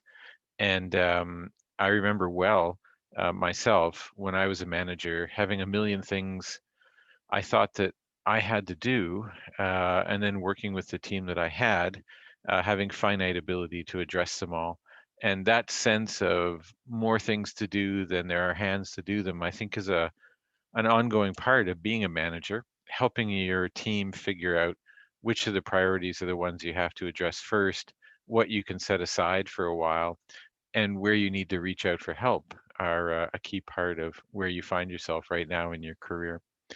So yesterday from the agenda, you were looking at leading with empathy and strengthening your teams. I think those are actually essential parts of being a manager, a middle manager. But I don't want to refer to this as being about middle management in a way. What I'd like to do is just recognize you're actually leaders. You're leaders inside specific contexts. You're leaders for specific roles in our organizations. And as leaders, you actually have to remember your boundaries, your job and your colleagues' jobs, and what it is you're supposed to be achieving. But you also have to remember that you're a leader of people. Your teams are people. And as a leader of people, I think you need to recognize those people working with you are not in your care in the sense that you have a duty of care, but that they look to you, and you need to look at them as being people with you in this moment in time. And in this moment in time, in this pandemic, people are stressed and strained. They're stressed and strained because the pandemic's difficult for those rules and obligations we have just as being citizens alive at this moment in time. But also in our portfolio, in the health portfolio, we're being asked to do quite extraordinary things quite often in a rapidity and in importance that are not usual.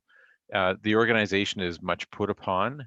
The organizations are much put upon, and being asked to provide things that Canadians need in real time. And so you, as leaders of your teams, you have to recognize that your colleagues, the people that are working with you, They are strained just as people living in this world in the pandemic. They're also being asked to do things that are extraordinary. And then while I'm at it, I would just note, as I have in other fora, that while you're in this pressure cooker of necessity, of urgency, the things you would normally do to unwind are quite often not things you can do now. I like to note, for instance, if you like to go to raves all night and dance, you shouldn't be doing that right now. You certainly shouldn't be traveling to a beach to unwind in the Caribbean. There's lots of things that we shouldn't be doing right now. And those are the things that we do to relax. So it's difficult in a pandemic. You have a lot of work to do when you're in the health portfolio, and you have a hard time finding places and spaces to relax. And so all of that mental health environment for yourself and for your colleagues is all around you. So as a leader of people, recognize that, and take care of yourself and take care of your team. Think about your resilience and think about their resilience. Being resilient doesn't mean being indifferent or being made of steel. It in effect means being able to get back up and keep going, and to find the energy for others to see how they're doing, and consider them as people who are looking to you for some help and guidance as their manager. It was interesting listening to your panel because they were bringing completely different perspectives. What do you take from what they were saying about being a leader, being a manager at this time? I wasn't quite sure where Mr. Tuttle was going on the alternatives to vaccines. Maybe a follow-up question would have been good just to draw that out a bit more. But it seems like these are people in different contexts dealing with different environments, so that was helpful.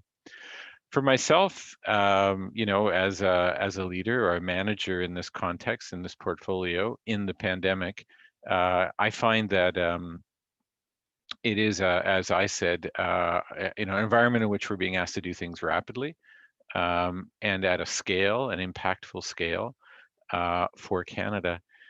We are in the health portfolio, the Department of Health and the Public Health Agency of Canada, and this is the single biggest public health crisis of a generation, maybe of the past 100 years, depending on how you slice it, what you scope in. But certainly for our lives, this is, certainly the most demanding moment. And it's us. The country looks to us. We are the part of the government of Canada that is leading, designing, and implementing public sector responses to this public health event. And what's being asked of us are at the scale that they will benefit a country of 38 million people. So these are large, important initiatives that we're being asked to do on very short notice. If it's a regulation and approval of a new vaccine, it needs to happen as quickly as possible, and yet in no way compromise the quality of the work that's done by the regulatory community here at Health Canada. If we're being asked to impose new protections for testing and quarantine at the border, it has to be able to handle 20,000 people, actually literally 5,000 people by air and about 2,000 people by land a day. So it has to be at a scale for the 116 points of entry into the country and the 4 airports, that it actually does what's required of it at scale. For vaccine rollout, it doesn't really work if we vaccinate as many people as we're capable of. We have to immunize all the Canadians who are willing to be immunized, and we have to achieve about 85%. We'll see how close we get in order to achieve herd immunity. So we'll see where we go in that regard. But it takes a full court press and a great deal of scale and effort in what we do. And nonetheless, while we're doing it, we're operating with partial information. Yesterday, some of my colleagues were receiving some love and care from HESA about what was the data under which we decided to impose the border controls. And the data is there, the studies are there, but it's never all that you would hope it would be. As we vaccinate Canadians, we wonder, about the transmissibility of the disease for those who've already been vaccinated. And the information is just not yet there. And so what do you do? Do you say to people who've been vaccinated, you can go forth and mingle? Probably not. Probably they have to remain in protective personal equipment and so on. So it's a partial information environment, and it's high stakes if we get it wrong. Some of the events and activities we've done have lots of opportunity for mishap. It could be that one of the products that we've approved, a testing device or whatever, doesn't work the way intended. There's consequences, real world, real life consequences. There always are, but because we're working on urgent timelines and with partial information, risk gets higher. So we're risk tolerating. How far can we go is a judgment that you're making as a community every day. And we're under intense scrutiny. I mentioned our parliamentarians at HESA here at the Public Health Agency of Canada. We are undergoing 3 audits by the Auditor General, and we were going to have a 4th, but she very kindly agreed to delay it. But frankly, that pales against the hundreds of access to information requests, media inquiries, maybe thousands of media inquiries. And Health Canada, you're in the same boat. C'est la même chose pour tout le monde ici, parce qu'en ce moment maintenant, les choses que nous faisons ensemble sont les choses vraiment importantes pour le Canada, et tous les gens au Canada aimeraient avoir une capacité de voir qu'est-ce qui se passe au sein de nos organisations. And so there's a desire for transparency continuously about where we are. So high stakes, highly visible, intense scrutiny, short timelines, operating with partial information, and a need for things to happen. And that package generates a lot of stressful environments. Now, in my examples, I'm talking about things that are related to COVID and responding to the pandemic. But in fact, in the portfolio, many of the things we're doing don't touch the pandemic, and yet they're just as needed by Canadians.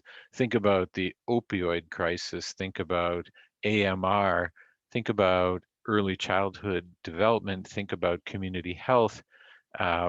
Think about the regulatory environment for all the products that are coming through, or devices or new items that don't actually touch directly on the pandemic. All of them continue to have risk, scrutiny, and pressure as well. So it's the nature of the place that we work, and you need to think about how do you be the manager in that context that your team requires, and how do you look to them and ensure that they are able to bring the best of themselves each day to the environment where we're working. I think as we look to the future, the pandemic's with us for a while. It doesn't make you popular to say that out loud, but it's hard to see the back end of the pandemic in the short term. Certainly, immunization will help in that it will loosen some of the controls on our behavior, but it's not yet clear how much and when. So we'll learn that all together. And then secondly, we can expect cycles beyond this cycle, whether it's just reinfection coming from other places outside of Canada, whether it's the variants of concern that we've been working so hard to track. These things are going to mean that COVID stays part of our vocabulary for a while, in the short term, if not longer. And so we need to continue to think about how are we carrying ourselves as a workforce. The move offsite to telework has given us a lot of flexibilities. It's also given its own stresses, its own problems, its own demands. I find in the polling data, our staff, whether here or in my previous job at the National Research Council, want to stay in a telework environment in large part, but not all the time. People would like to have the option, and they'd like to spend part of their time working from home and part of their time in the office. In the office, there's some strange benefits that we didn't realize when we were trudging to the office each day in those snowy days in February or whatever of yesteryear. And those strange benefits are we're actually animals who have a desire to be in our herd a bit. We like mixing it up and just chatting and bumping into each other at the edges of meetings and so on. And that human interaction is important to us. That being said, telework has a lot of benefits, and people have really taken to that as well. So how do you as managers continue to lead your teams remotely and off-site is something you'll be thinking about, I'm sure. And we've had to work very closely with other organizations. The pandemic has required cheek by jowl interactions. Here at the Public Health Agency, we've had Canadian Armed Forces personnel embedded right inside our organizations. We find ourselves cheek by jowl with the Border Services Agency at our points of entry and so on. And then our partnerships with Industry Canada, or ISED, sorry, and PSBC, there's a lot of us mixing things up and together. And inside the health portfolio, the boundary between Health Canada and the Public Health Agency of Canada is a pretty porous boundary, as I'm sure you all realize in your work. So I'm going to stop there. And this is a great opportunity for me to have a chance to speak with you. I hope the rest of your agenda goes well. It looks interesting and exciting as well. So I wish you the best for your session. Thank you very much, Mr. Stewart. Merci infiniment. So on that, we actually moved to a bit of a musical interlude. On passe maintenant à un petit interlude musical et j'inviterai Vincent Evans à se joindre à nous. Vincent est le conjoint de Nathalie Forgette. C'est une biologiste marine au ministère des Pêches et Océans qui a un grand talent. Are you able to join us, Vincent?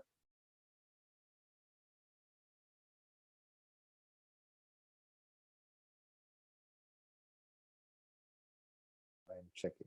There he is. Bonjour. Hey, hello. Bonjour, Vincent. J'avais un petit problème technique pendant une seconde. Fait que, écoute, je t'ai présenté, I've introduced you, and I think we're going to be delightfully and pleasantly entertained for a few minutes as we prepare for the next session, which is our panel discussion. Over to you, Vincent. À toi, Vincent. Vincent nous vient en direct de Rimouski, Québec. So Vincent is coming to us live from Rimouski, Québec. Thank you, Richard. Here's a song from Cat Stevens. Hey.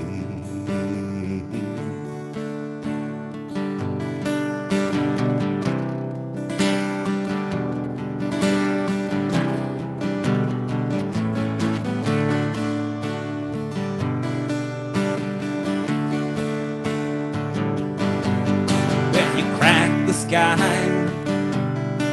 scrapers. Yes.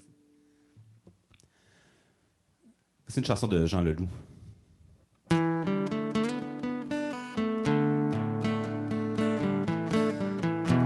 Je me suis fait un sang d'encre pour toi, comme une pierre dans un gros bac chinois. Avoir ce matin les bobos sur tes bras, j'ai bien fait de penser très fort à toi. J'ai envoyé des chansons dans les airs, en espérant qu'un pigeon voyageur te les chanterait par jour ou noirceur, jusqu'à ce que tu reviennes par ici, par ici, par ici, par ici. Ne me raconte plus jamais de salade, dis-moi toujours quand tu te sens malade. J'ai une épaule bourrée de pouvoir, il paraît qu'elle est à pleurer dans le noir, dans le noir.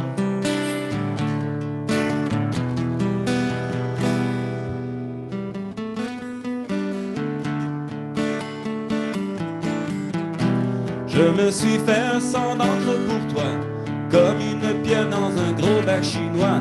À voir ce matin les bobos sur tes bras, j'ai bien fait de penser très fort à toi. Que nous soyons amis ou amoureux, mais maintenant nos cœurs battent à deux. Je te comprends beaucoup plus que tu crois, alors s'il te plaît la prochaine fois, appelle-moi, appelle-moi, appelle-moi. Enfin aujourd'hui te revoilà, avant les cicatrices sur tes bras. J'ai bien fait de penser très fort à toi. Je me suis fait un sang d'encre pour toi.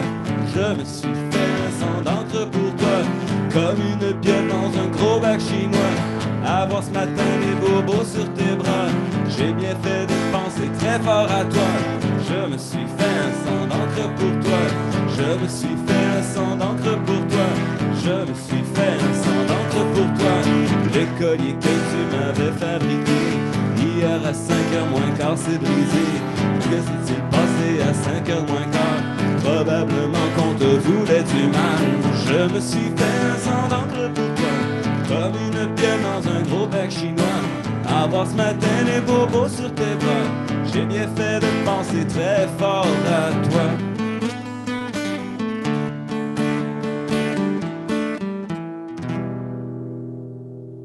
Oui! Merci infiniment, Vincent. Merci, thank you. Bonne continuation. Merci, merci, merci. Thank you so much. Listen, on that, sur ce, nous allons passer à notre dernier panel et ce sera présidé par Sean Donaldson. Alors, Sean, are you able to join us? There he is. Salut, oui, je suis ici. Voila, there's Sean. So the panel title is Navigating the Rapids of the Pandemic 1 Year Later. And Sean is the chair of the panel. I'd invite you to take over and introduce your panel. Parfait, donc merci beaucoup. Et aussi, Vincent, merci beaucoup pour la musique. C'était magnifique, c'était tellement bon. Donc, bienvenue tout le monde à naviguer les rapides de la pandémie 1 an plus tard. Donc, avant qu'on commence, I'd like to first acknowledge that I'm joining you from the virtual office in my house in Ottawa on the land that has been inhabited by Indigenous peoples for thousands of years and on the traditional and unceded territory of the Algonquin Nation. I'm grateful for the opportunity to have lived here, studied, and also work here. And I thank all the generations of Indigenous people who have taken care of this land. Donc, je m'appelle Sean Donaldson et je suis gestionnaire à Santé Canada et un professeur à l'Université Carleton. Je suis fier d'avoir avec nous aujourd'hui 3 gestionnaires qui sont magnifiques. Ils vont partager leur perspective de le leadership pendant la pandémie. Welcome, everybody, and welcome to our session, Navigating the Rapids of the Pandemic 1 Year Later. As I mentioned, my name is Sean Donaldson, and I'm a manager at Health Canada and a professor at Carleton University. In terms of my background, it's mainly focused on environment and social determinants of health, and most of my career has been spent at Health Canada. My undergrad, master's, PhD, and research as a professor has been in northern parts of Canada, especially in the Eastern Arctic in partnership with Indigenous communities. These experiences have played a very important role in shaping my experience and the leadership qualities that I have today as a manager, and very grateful for. Before we begin our session today, I would just like to turn to Audrey Lapin, who has really done a great job at designing a Slido process for us. So Audrey, would you like to speak to how it will work today? Of course, thank you, Sean. Hello, everyone. So as Sean mentioned, my name is Audrey Lapin, and I will be monitoring the Q&A today. So it's going to be really simple. We're going to be using slido.com to keep everything anonymous. So if you've never used it, all you have to do is go to a web browser, go slido.com, and the event code will be MN, like Managers Network 2021. And I will also put this information in the chat right after. Feel free to send in your question in a language of your choice. I will be taking the time to translate them if necessary. The platform is open as of right now. So if you would like to send in your question as soon as it comes to mind, I strongly encourage you to do so. If I would also ask that all the questions that are sent through Slido are those directed towards the panel or our panelists, so we don't forget anything. And if you have any question regarding technology, whether it be around Zoom or Slido, feel free to use the chat. This way, myself or the best person to answer your question will be able to see it. I think that's it. I'm just going to repeat it in French pour nos francophones. Donc, pour la session de Q&A, nous allons utiliser la plateforme slido.com. Tout ce que vous avez à faire est d'utiliser l'Internet. Aller à slido.com, écrire le code MN2021. Ce code va être aussi écrit dans le chat au cas où on l'oublie. Je vous invite à envoyer vos questions dans la langue de votre choix. Je vais la traduire si nécessaire. Je vous invite également à envoyer vos questions dès que vous lui pensez. La plateforme est déjà ouverte et vous n'avez pas à attendre à la période de questions et réponses pour envoyer vos questions.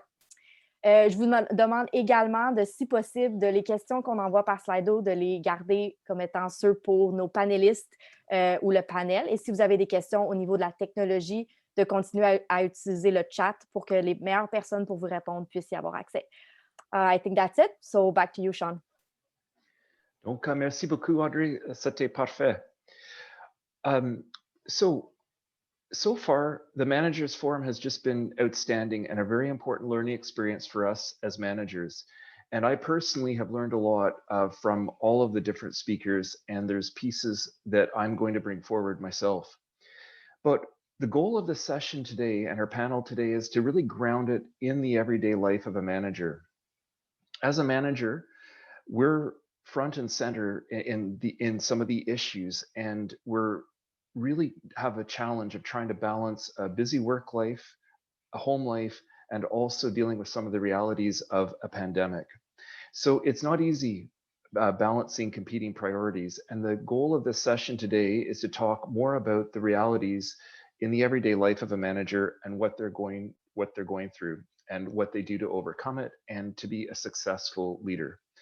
And we're really lucky today to have three very strong leaders that are joining us to give us their perspectives on this topic and also to give us advice. I would like to introduce you to Heidi Roger, Boniface Kabor, and Catherine Lamar. And here is how the session today will work. Is that I would ask the other managers to please turn their camera off while I am speaking with one of the managers. And also, as Audrey said, please, as just a reminder to the audience, is to ask your questions at any time through Slido. So it is my pleasure first to begin with Heidi Roger. And Heidi, welcome. And I wondered if you could tell us today just a little bit about your work as a manager and how you describe your leadership approach. Thanks very much. Thanks for inviting me today. So I work for the Public Health Agency of Canada as the Senior Manager of PPE Logistics and Warehouse Operations. Of course, I've come into this role since the pandemic. It was a role that was created during that time. I manage a wonderful team of 16 procurement and logistics professionals. And before this, I was at Health Canada, and I have worked in logistics for quite a long time, but more in the event field. So this was a new and exciting challenge and something that has been incredibly rewarding, albeit sometimes quite challenging. My leadership style, I would say, is inclusive, empowering, and supportive. So I think I've become more comfortable with this as the years have gone by, but I trust my staff, I trust them to do their job, and I give them the space and the support to do so. So I think that would be the best way to describe it. Well, great, Heidi. Those are really important leadership qualities to have, especially during this time. And so Heidi, this year, obviously there's been a lot of changes and a lot of challenges as a manager. And is there something that might stand out to you that has surprised you? And also perhaps something that's going to shape you as a manager in the years to come? Certainly, I think a lot of things have surprised me. I think, in the time when we were really at the peak and the height of the stress and extra work in the fall, especially with 60+ hour weeks and just a lot of intensive work, I learned that it's no matter how busy you are, you have to make time for your staff. So I quickly learned that taking 5 minutes to speak to somebody who needed to speak to me was definitely worth the time, and it was really important. So actually, in preparation for this panel, I sat down with a few of the people on my team, and I wanted to ask them, what things did I do maybe in this past year that helped you get through the pandemic and during this really intense work period, since we are a pandemic response team. And they said that, it was really keeping them, first of all, keeping that door open and making sure that I was always available for them when they needed to chat, but also keeping focus on the big picture and reminding them of the impact that we were making on the lives of Canadians. So even though it was, we might be challenged with one specific small thing that day, the overall picture was really important to keep in mind. So that was I guess the surprise was just, you know, the impact of really staying connected even in this virtual world. But also just making sure that you have fun still, that you still have fun at work, and that just because we're separated and we're not, you know, all together, it's not easy to grab a drink after work or go for lunch or something like that. You still have to make an effort there.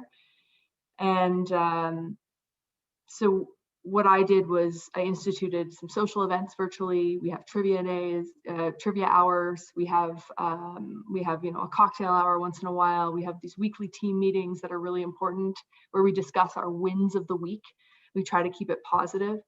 And being a part-time fitness instructor myself, I also wanted to bring in some activities. So we do now for any of the colleagues at PHAC that like it, I offer a 30-minute virtual workout class on Fridays. So that's become really popular, and it's been, I think, uplifting and re-energizing. So I think really, just to sum it all up, focusing on the staff, taking time, and remembering that everybody's human, so they still need that human touch. Heidi, that's outstanding, and you know, just given what you're responsible for as a manager, your ability to fit that in is really impressive. I just wondered, Heidi, in terms of just the format that you use, do you schedule regular meetings with your staff, or is it more as it comes up on a need to be basis, or a little bit of both? So it's a bit of both. We have a weekly meeting for the greater, you know, the team's quite big, and we have little product teams, we call them, that specialize. So I meet with each product team separately, but I also have the meeting every week with everyone. And then I'm always open to a little MS Teams message. I need to chat with you for 5 minutes. And, you know, if I can make time in those 5 minutes, I'll do it. Or just schedule it later for the day. So they know that they can approach me anytime, just like they would if they drop by my office physically. They can just, you know, come in whenever I'm available. Oh, that is fantastic. You know, we've read about it in the Harvard Business Review articles, you know, different senior leaders talking about the importance of that type of leadership behavior. But I think the reality is it's easier said than done. So thank you, you know, for sharing that aspect. And also thank you for sharing some of those tips as well. We've got time just for one more question for you, Heidi. And just given your experience and what you've achieved so far in your career, is there a piece of advice that you would give to somebody to be an effective manager in Canada's public service right now? Is there something that stands out for you in particular that you think is important?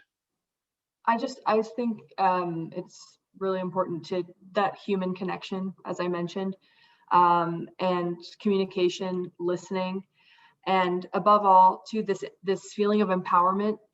Give your employees the chance to shine, and to, you know, they can be independent.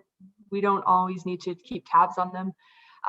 The more, I think, they are empowered to do their own work and to accomplish things themselves without being kind of monitored, I think they'll flourish. And I've seen that with my team. They've really, they mentioned that to me. They said that they like the fact that I trust them to get their job done, and I trust them to be the experts. You know, when I'm asked a question that I can't respond to, I go right away. You know, we talk about different PPE. Well, I'm no expert on gowns, disposable gowns, but I have somebody on my team who is. So making sure that I let them, you know, speak to, even if it's, you know, they have to speak to a senior director or somebody with the response, I give them the opportunity to do it. Well, that is great. Well, Heidi, I really appreciate your time and for giving us advice, and particularly the advice you've given us on the people leadership side. It is really crucial, and clearly you're doing a great job. So Heidi, thank you. Now we're just going to turn to our second panel member, Boniface Cabor. Donc, je veux dire bonjour à Boniface. Nous sommes très heureux que vous êtes ici aujourd'hui et on va profiter de votre avis. Donc, pour commencer, est-ce que vous pouvez nous dire où vous travaillez et comment est-ce que vous va décrire votre style de leadership? Merci Sean, merci à tous les participants, merci pour cette occasion. Je suis gestionnaire d'une petite équipe d'environ 7 analystes au Centre des mesures d'urgence de l'Agence de la santé publique du Canada. Donc, notre travail, c'est essentiellement la coordination des politiques au sein du centre.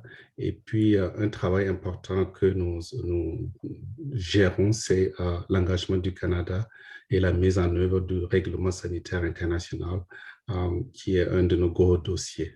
Voilà pour ce qui me concerne et le travail de l'équipe en gros. S'agissant de la question spécifique concernant mon style de gestion, a couple of thoughts. So I like to think that, and many of what Heidi, my colleague, said, I would echo that a lot. So the first thought that comes to mind is that I think I like to think of myself as striving to practice what I call a collegial, a collaborative leadership, meaning simply that I expect all team members to be leaders on their files and their engagements. Donc, en ce sens, je dirais que il s'agit plus d'un rôle de chef d'orchestre plutôt que d'un chef de file. Ça, c'est comment je résumerai mon style de leadership. Et deuxième pensée, team members are primarily colleagues for me in the true sense of the word. Their teammates, their workmates, their colleagues, and there's no boss, essentially. And third, trust, as Heidi has said, trust is fundamental to my working relationship with colleagues in the team. And I would just add this, that trust and autonomy and recognition of each one's contributions are actually crucial in a time where we all work remotely. Most of us work remotely, because that is true in many cases, but more importantly in this current context. Donc, Boniface, merci beaucoup. Ça, c'est tellement excellent. Et aussi, vos philosophies sur to trust, et de avoir de confiance avec les employés, nos collègues et aussi nos patrons ou patronnes. Ça, c'est quelque chose qui est tellement important et ça, c'est une bonne leçon pour tout le monde ici aujourd'hui. Et aussi la recognition aussi que vous avez dit aussi, ça c'est tellement important. Donc, un grand merci pour partager votre perspective. Donc, cette année, j'ai posé une question semblable à Heidi, mais je veux vraiment avoir votre perspective aussi. On a eu une année formidable. Il y avait beaucoup de choses qui se passaient, bonnes et aussi mauvaises. Donc, est-ce qu'il y avait quelque chose l'année passée qui a été une surprise pour toi? Et est-ce que ça va vous influencer comme gestionnaire dans l'avenir? Oui, absolument. L'année a été spectaculaire à bien des égards. Une réflexion générale sur cette question. Je pense que il faut des crises comme celle que l'on vit actuellement pour mener à des changements profonds dans la société. Donc, il fallait c'est ce que je retire d'abord comme grande leçon, et que notre vision du lieu de travail, de la société, de l'économie, tout a plus ou moins changé et influencé de façon profonde. Et ça va nous marquer pour l'avenir. So my biggest surprise would consist in a number of facts, and I'll just run them through quickly. So the fact that we've been able to continue to work at home as hard, if not harder, as we were in the office. That's the first fact. The fact that for most of us, the physical location of where we work or where the work is performed is no longer relevant. The fact that I'm more productive working from home than being stuck in the traffic during a winter storm. The fact, finally, that while this is all true, this was all true before the pandemic, but strangely enough, it has only been recognized and normalized by necessity when pandemic hit. We all knew that it was more efficient to work from home in some circumstances, but this has now become a reality. But it took a crisis to bring us to acknowledge that and to align. Alors, ce qui était bien connu seulement avant a été maintenant reconnu, à mon avis, par la force des choses. Voilà pour ce qui concerne les faits. Et je dirais que, comme tout le monde le sait, until the pandemic hit, for many of us, working from home has been the exception. And now it's the complete opposite. So things have shifted upside down to some extent. That's my biggest surprise. Absolument, et ça c'est un sujet très important aujourd'hui et je pense qu'il y a plusieurs employés qui nous demandent est-ce que ça va continuer, qu'est-ce qui va se passer. Donc comme gestionnaire, il faut qu'on fasse preuve de souplesse et de soutenir nos employés. Donc on va voir qu'est-ce qui va se passer dans l'avenir, mais je suis d'accord avec toi, ça c'est tellement une grande surprise cette année passée. Donc, j'ai une autre question, Boniface, pour toi, si ça c'est correct. Donc, est-ce qu'il y a quelque chose that you found most exciting that changed this year in the public service, and something that you consider that is really important, an important change? Assurément. I think what I've learned and I think is the most exciting is that we found that the bureaucracy can be nimble, can quickly adapt to the environment and to the challenge of the moment. And that is big news, because we used to have a very common view of bureaucracy as being very rigid, structural, hierarchical, with a strong sense of hierarchy, and to some extent a paralysis. But now we can see that it can bounce back and respond to big challenges like the pandemic. So that's what is most exciting for me, to see that the future of bureaucracy, the future of the workplace in public service is going to has demonstrated, we have the demonstration that the future can change in a positive and in a fast paced environment. Boniface, merci beaucoup. Vos mots sont très importants et je vais vous remercier pour partager votre avis, votre perspective. Ça, c'est important pour tout le monde. Donc, un grand merci. Carrément. Merci à vous. Merci. Donc, maintenant, on va passer à notre prochaine personne. Et we're very happy to have Catherine with us today. And so, Catherine, the floor is now yours. And I wondered if you could just tell us a little bit about where you work, and also what is your leadership approach and some of the key leadership competencies you consider important today. Hi, yes, thank you. So I work in the Strategic Policy Directorate, in the Strategic Policy and Planning branch at PHAC, as a manager that does policy integration, policy development. So I think I'm the newest manager on the panel. I started managing a team last April. It was kind of a field promotion, acting manager, as we were staffing up the surge capacity to support just the plethora of policy documents and cabinet work that needed to happen to support the COVID response. I did come from Health Canada before that, so like my other colleagues. So I have health portfolio-wide experience. So my team is ever shifting. So it started as some surge. It was 6 analysts. Then people arrived and left.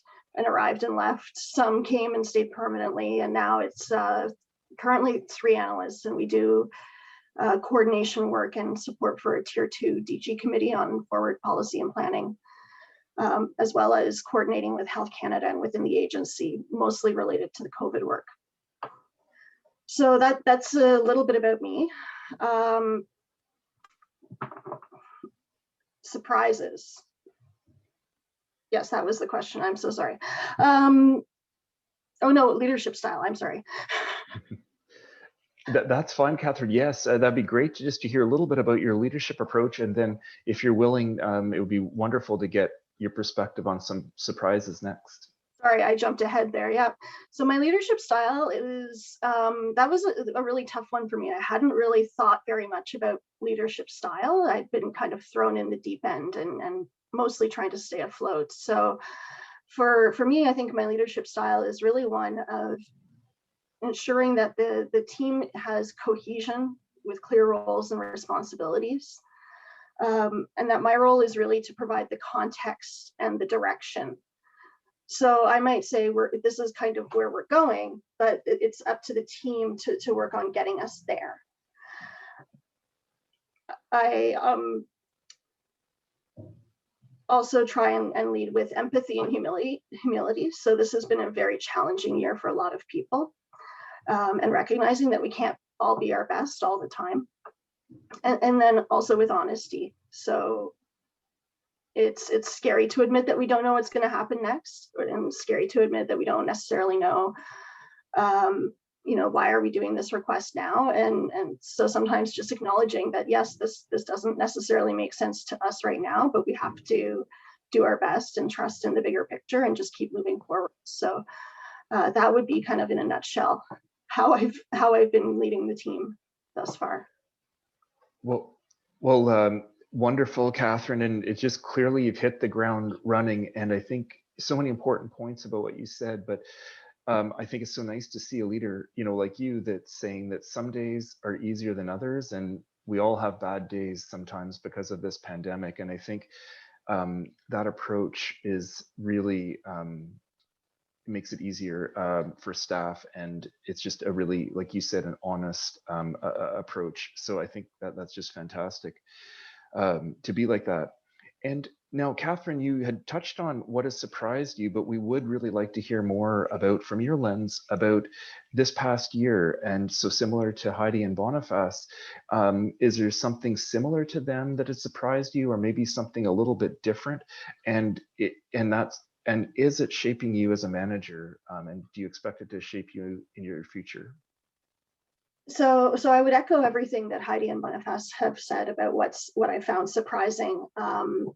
I think for myself, what I found really surprising was just the sheer volume of information that comes at a manager, especially during a pandemic in a slightly more central role where everything is urgent and it's coming from all directions. And so learning how to find that work-life balance and filter out the signal from the noise has been, I think, exacerbated from the fact that this is a pandemic and we are in such a central role at the agency. So I found that was quite surprising. And the other thing I thought was surprising was that team building is still possible even with a remote team. And so I think sometimes some of the arguments against having remote workers are that, well, you need to be face to face. You don't get to know them as a person. You don't have that, like it's only going to be a transactional work related relationship. Really wasn't the case. So as we took time during our team meetings to make sure that we would have a time before we started the actual work conversation to say, how's it going? What are you doing this weekend? And getting to know each other, encouraging people, make sure you message this person because they'll probably have some interesting things to say. And watching the team dynamics develop still, even though it's entirely remote, you can still see some of those interpersonal dynamics and personal connections that people make with each other. Well, thank you, Heidi. And I think a lot of us as managers at the start of the pandemic, I think it was a bit frightening to think about, how are we going to manage virtually and how will we do this? And clearly, you've overcome that, and you're doing really well. And especially you coming from a strategic policy area where it, like you said, so many deadlines and it's so busy. So it's a particular challenge for you to be managing in that environment virtually. So what an important point. And obviously you're having a lot of success at managing virtually as well. So that is great. We do have time. Catherine, if you're willing, we've time for one more question for you. And Heidi, from this past year and looking forward to your colleagues on the phone today and people who will watch this recording, do you have any advice that you would like to give somebody on how to be an effective manager now, or anything that particularly stands out? So I think it's really, as Heidi was mentioning earlier, it's really about the relationships, and it's really about building trust. You make time for the people, you make time to ensure that their voices are feeling heard. And it doesn't matter if it's a remote context or in person. The key is to build trust and relationships, support your people, and they will support you, and they will do the work, and that will come. And it takes, flexibility and empathy, but it really does pay off in building a fantastic team. Perfect, Catherine. I really appreciate your insights and the advice you've given. It's a really big help to all of us. So now what I would like to do, we do have some remaining time left now for audience questions. So if it's okay with the panelists, I'm going to just turn to Audrey. Et Audrey, sur le Slido, est-ce qu'on a des questions? Pas pour le moment, c'est pas vrai. Il vient d'avoir une question. So just one question just came in.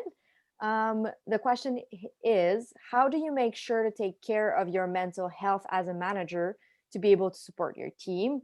Donc, pour la traduction que j'ai promis.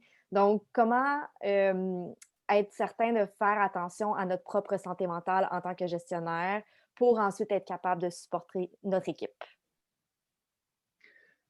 Donc, un grand merci, Audrey. Ça, c'est une question vraiment centrale.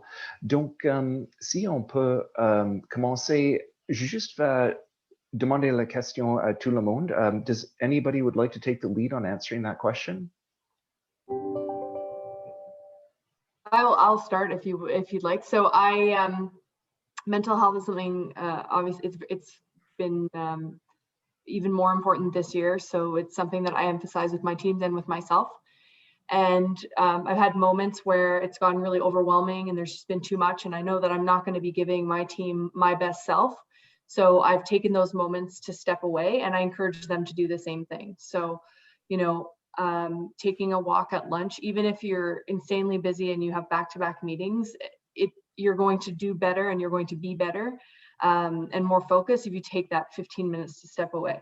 So that's something that I encourage with all of my teams. And if they need to take a day where they finish a little bit early because they're overwhelmed, I encourage that, and I encourage it for myself as well.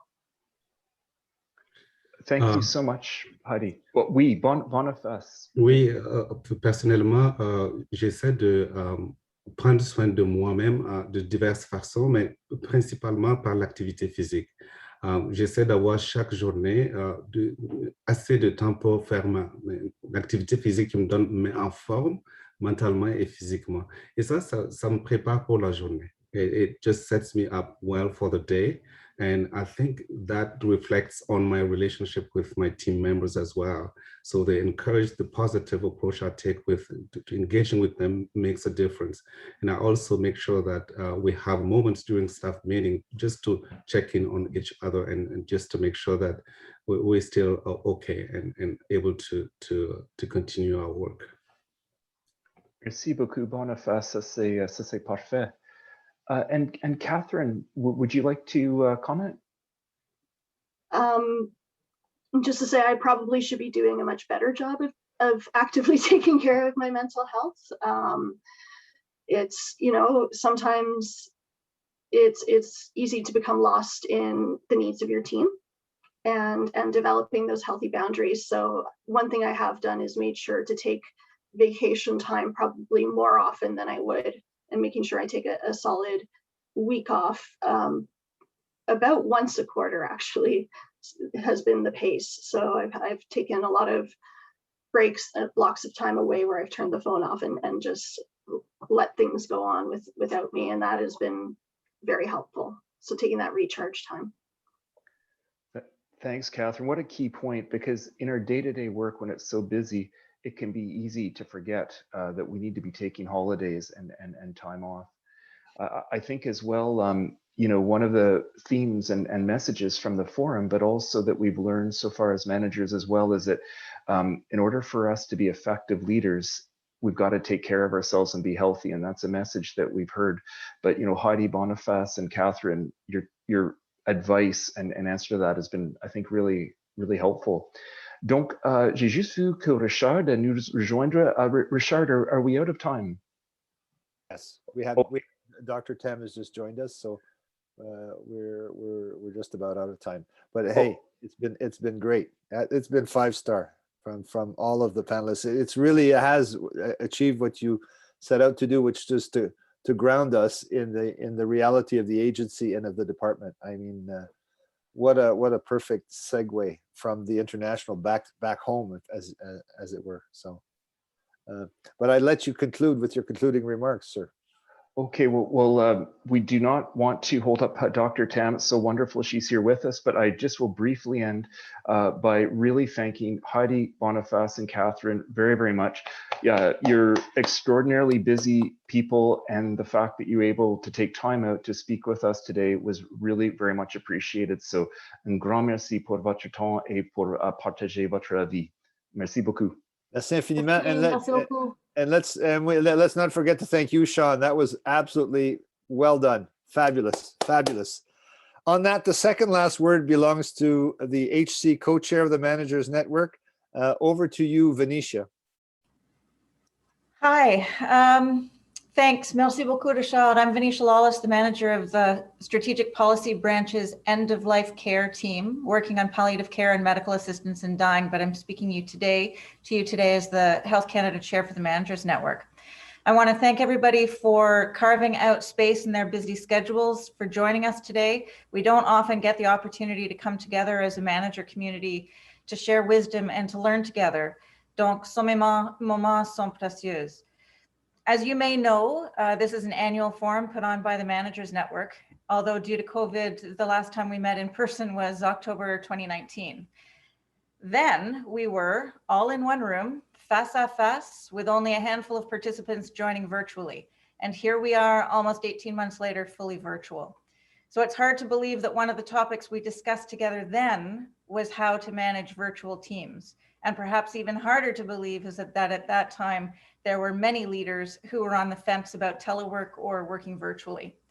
As Boniface so eloquently mentioned in his list of surprises coming out of COVID and our new reality, remote work or telework is entirely doable for some, and we can be nimble as a public service in so many ways. What would our 2021 selves tell our October 2019 selves? Something along the lines of, hold on, it's going to be a bumpy ride, but it's okay. We're going to adapt. We're going to be resilient. Oh, and probably something along the lines of buy shares in something called Zoom. Might have been good advice. So now we're starting our work planning process for the coming year, and we really want to hear from you on what you as a manager need. We are your network, run by managers, for managers, so we want to ensure our planning activities over the coming year help you. J'espère que vous avez partagé quelques réflexions dans la section chat, mais sinon, vous aurez bientôt une autre occasion dans le formulaire d'évaluation en ligne lié à votre matériel de réunion. So please share your thoughts with us on the evaluation form linked to your meeting materials on My Learning. And now, un grand merci à tous qui ont contribué à l'élaboration de notre réunion. So I just want to name the people who were involved in the planning of this 2-day forum, starting with Rhonda Dean, who you heard saw speak this morning. She has been one of the absolute Trojans in planning this meeting.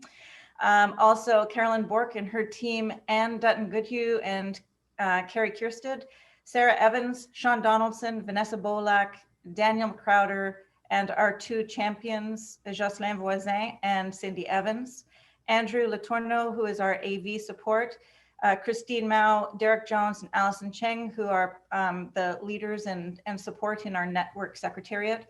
And finally, our fantastic facilitator, Richard Roquefort, whose Dare to Lead team, including Audrey Lepine and Joël Roquefort, worked closely with the Managers Network Forum planning team to put together our program over the next past 2 days. We could not have done this without all of you. Merci à tous et à tous. Alors, la parole est à toi, Richard, to introduce my personal superhero, Teresa Tam, who is the exemplar of somebody who has been leading with compassion through a really, really challenging time. Thanks. Eh bien, merci énormément, Venetia. Et sur ça, c'est tout un privilège pour moi de vous présenter l'administratrice en chef de la santé publique du Canada. It is my distinct privilege to introduce to you the Chief Public Health Officer of Canada, Dr. Teresa Tam. Dr. Tam? Hi everyone, bonjour à toutes et à tous. C'est vraiment un plaisir d'être avec toi aujourd'hui pour cette réunion, cet forum. Il me semble que vous avez passé une très bonne rencontre. You know, I think I just caught the last few minutes of what you were all discussing and the last speakers, and it certainly sounds like you had a really important time for reflection, exchange, and sharing of experiences, which is really, really important. So just in the last few seconds, I guess I heard about compassion, empathy as a key aspect of leadership. Certainly to support your team and provide the right work environment that's safe and respectful, but as individuals, you need to take care of yourself. I heard that as well. C'est vraiment important de prendre un petit peu de temps pour faire des exercices, des activités physiques. And it's really important for your mental health to keep up with a bit of exercise and take a little bit of time off. So those are really great reflections. I have to say that having not been someone who's used a lot of social media before this particular job and the pandemic, I was really surprised at the tweet that really took off was when I announced I was going to take a week off, basically, in the summer. And when I sent out that tweet, it was the most popular tweet of all time on my Twitter feed. And so it was really difficult at that time. I think it was around July, and I've been working non-stop. It was really challenging for me to consistently prioritize my own needs and my own wellness. Of course, I have an incredible team around me, but I think people appreciated that. And I got this sort of groundswell of support. So it is really important to look after yourself, and people actually appreciate it when you do, because how you feel affects how they work with you. So I think that was a really important point. And I just want to say that it's been, you know, I've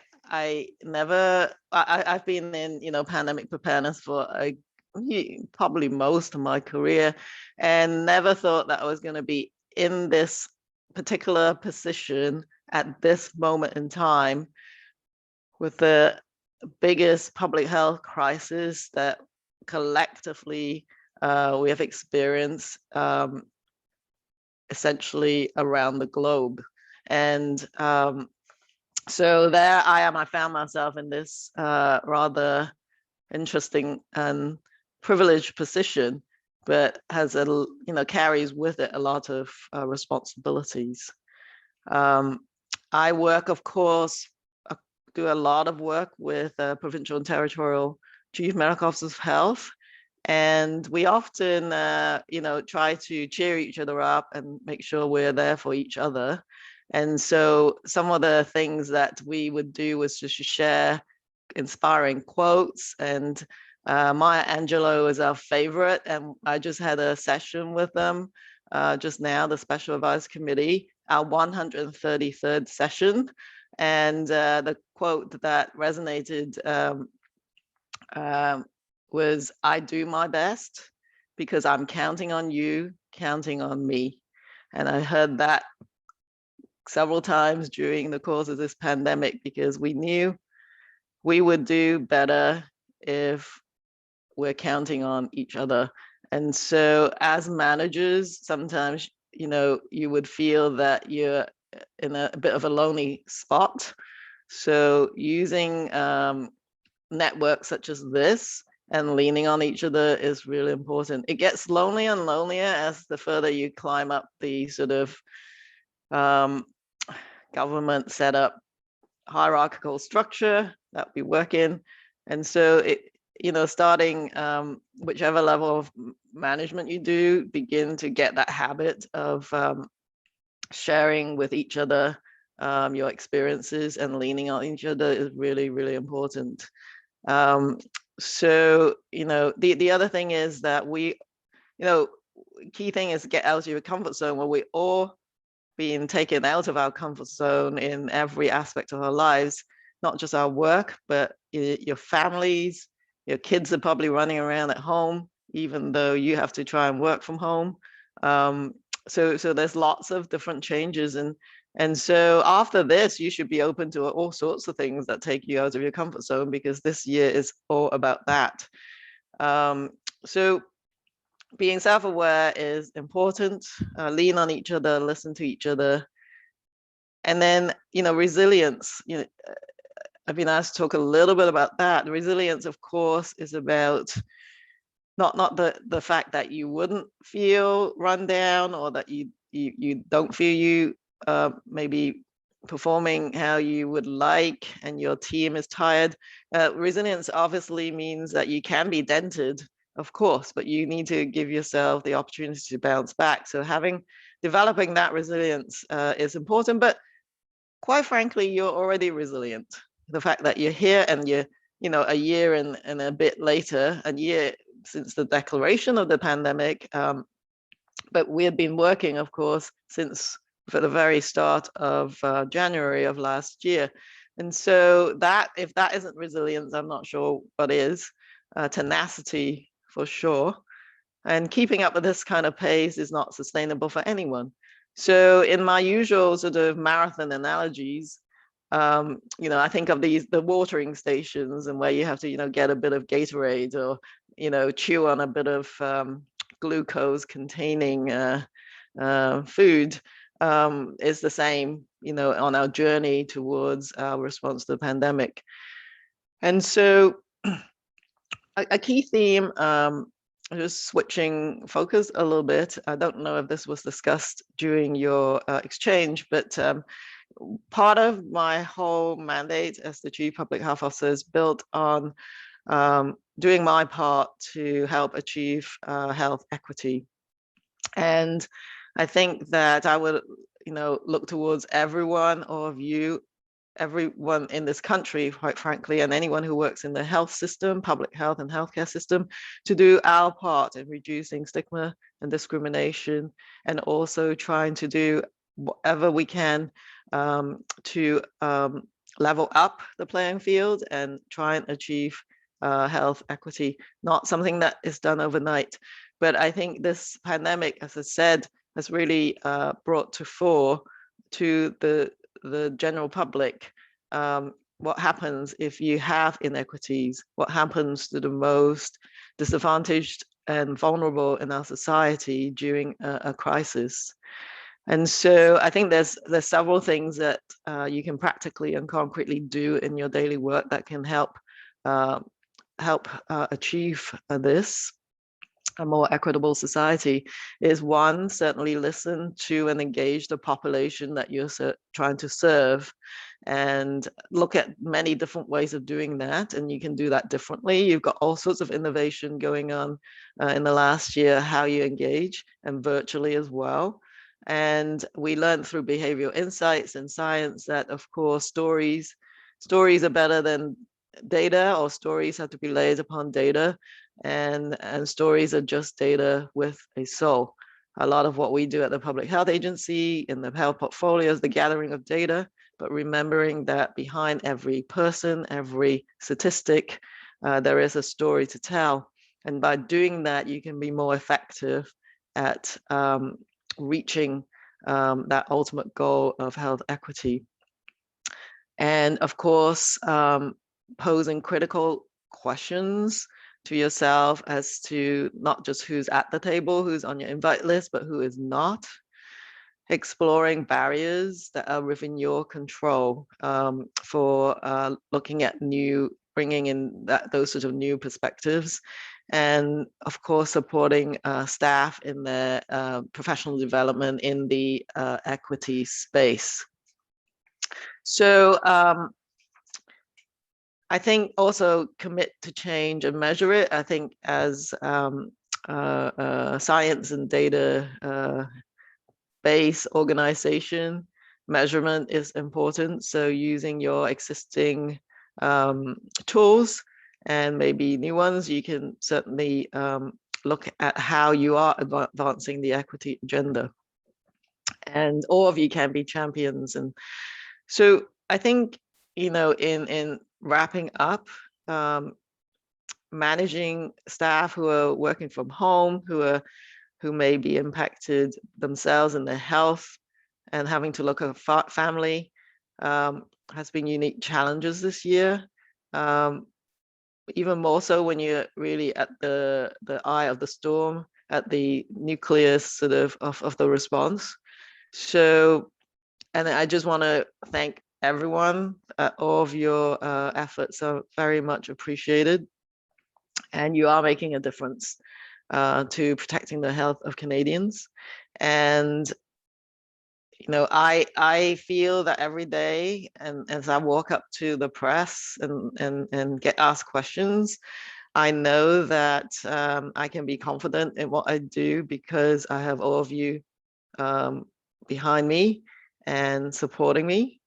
And essentially, you know, it's again just back to, it's really important to look after yourself and recharge. You know, put that oxygen mask on before you help others is really important. And I think, you know, maybe with that, I'll just say that of course today is the National Day of Observance to commemorate the over 22,000 individuals who live in our country who died as a result of this pandemic, but so many more who've experienced significant impact. Many of us are wearing white today to also pay tribute to the healthcare workers who continue to work really hard, and their sacrifices needs to be noted. At the same time, I'm sort of always reminding people that public health is a bit invisible. And of course, when for more frontline patient care side of the health system, it's very easy to see what enormous contributions physicians, nurses, pharmacists, respiratory therapists, so many people are making. But I think, again, I'm sure you kind of feel a little invisible in that space, but I think wearing white essentially, to me, applies to all of you. And so I think with that, I'm certainly grateful for everything that you're doing. So, you know, I think maybe what I'll wish all of you is to stay safe. And I'm certainly trying to carry and communicate a degree of hope and optimism, which I truly feel, given, of course, how much we've learned about the virus and response, but also, of course, the arrival of vaccines. And we need to all hang on in there and practice the good public health personal practices to protect ourselves and each other. But I'm looking to have all of your support to be vaccine champions yourself, of course, to roll up your sleeve when it's your turn. And then I am, you know, really thinking that if everybody contributes, we might be able to get through what I call the crisis period of this pandemic and in a much better shape, so that we don't have to respond to any sort of ups and downs with so much disruption to society and to our individual lives. So with that, all the best to everyone. Thank you. Dr. Tam, on behalf of everyone who's listening, not everybody can unmute, but those who can unmute, please, please join me in applauding Dr. Tam. And we offer you 100% our support, our prayers are with you as you go forward. And you have led by example by wearing white today. I think at least those of us who are members of the committee are also trying to be supportive today by wearing white.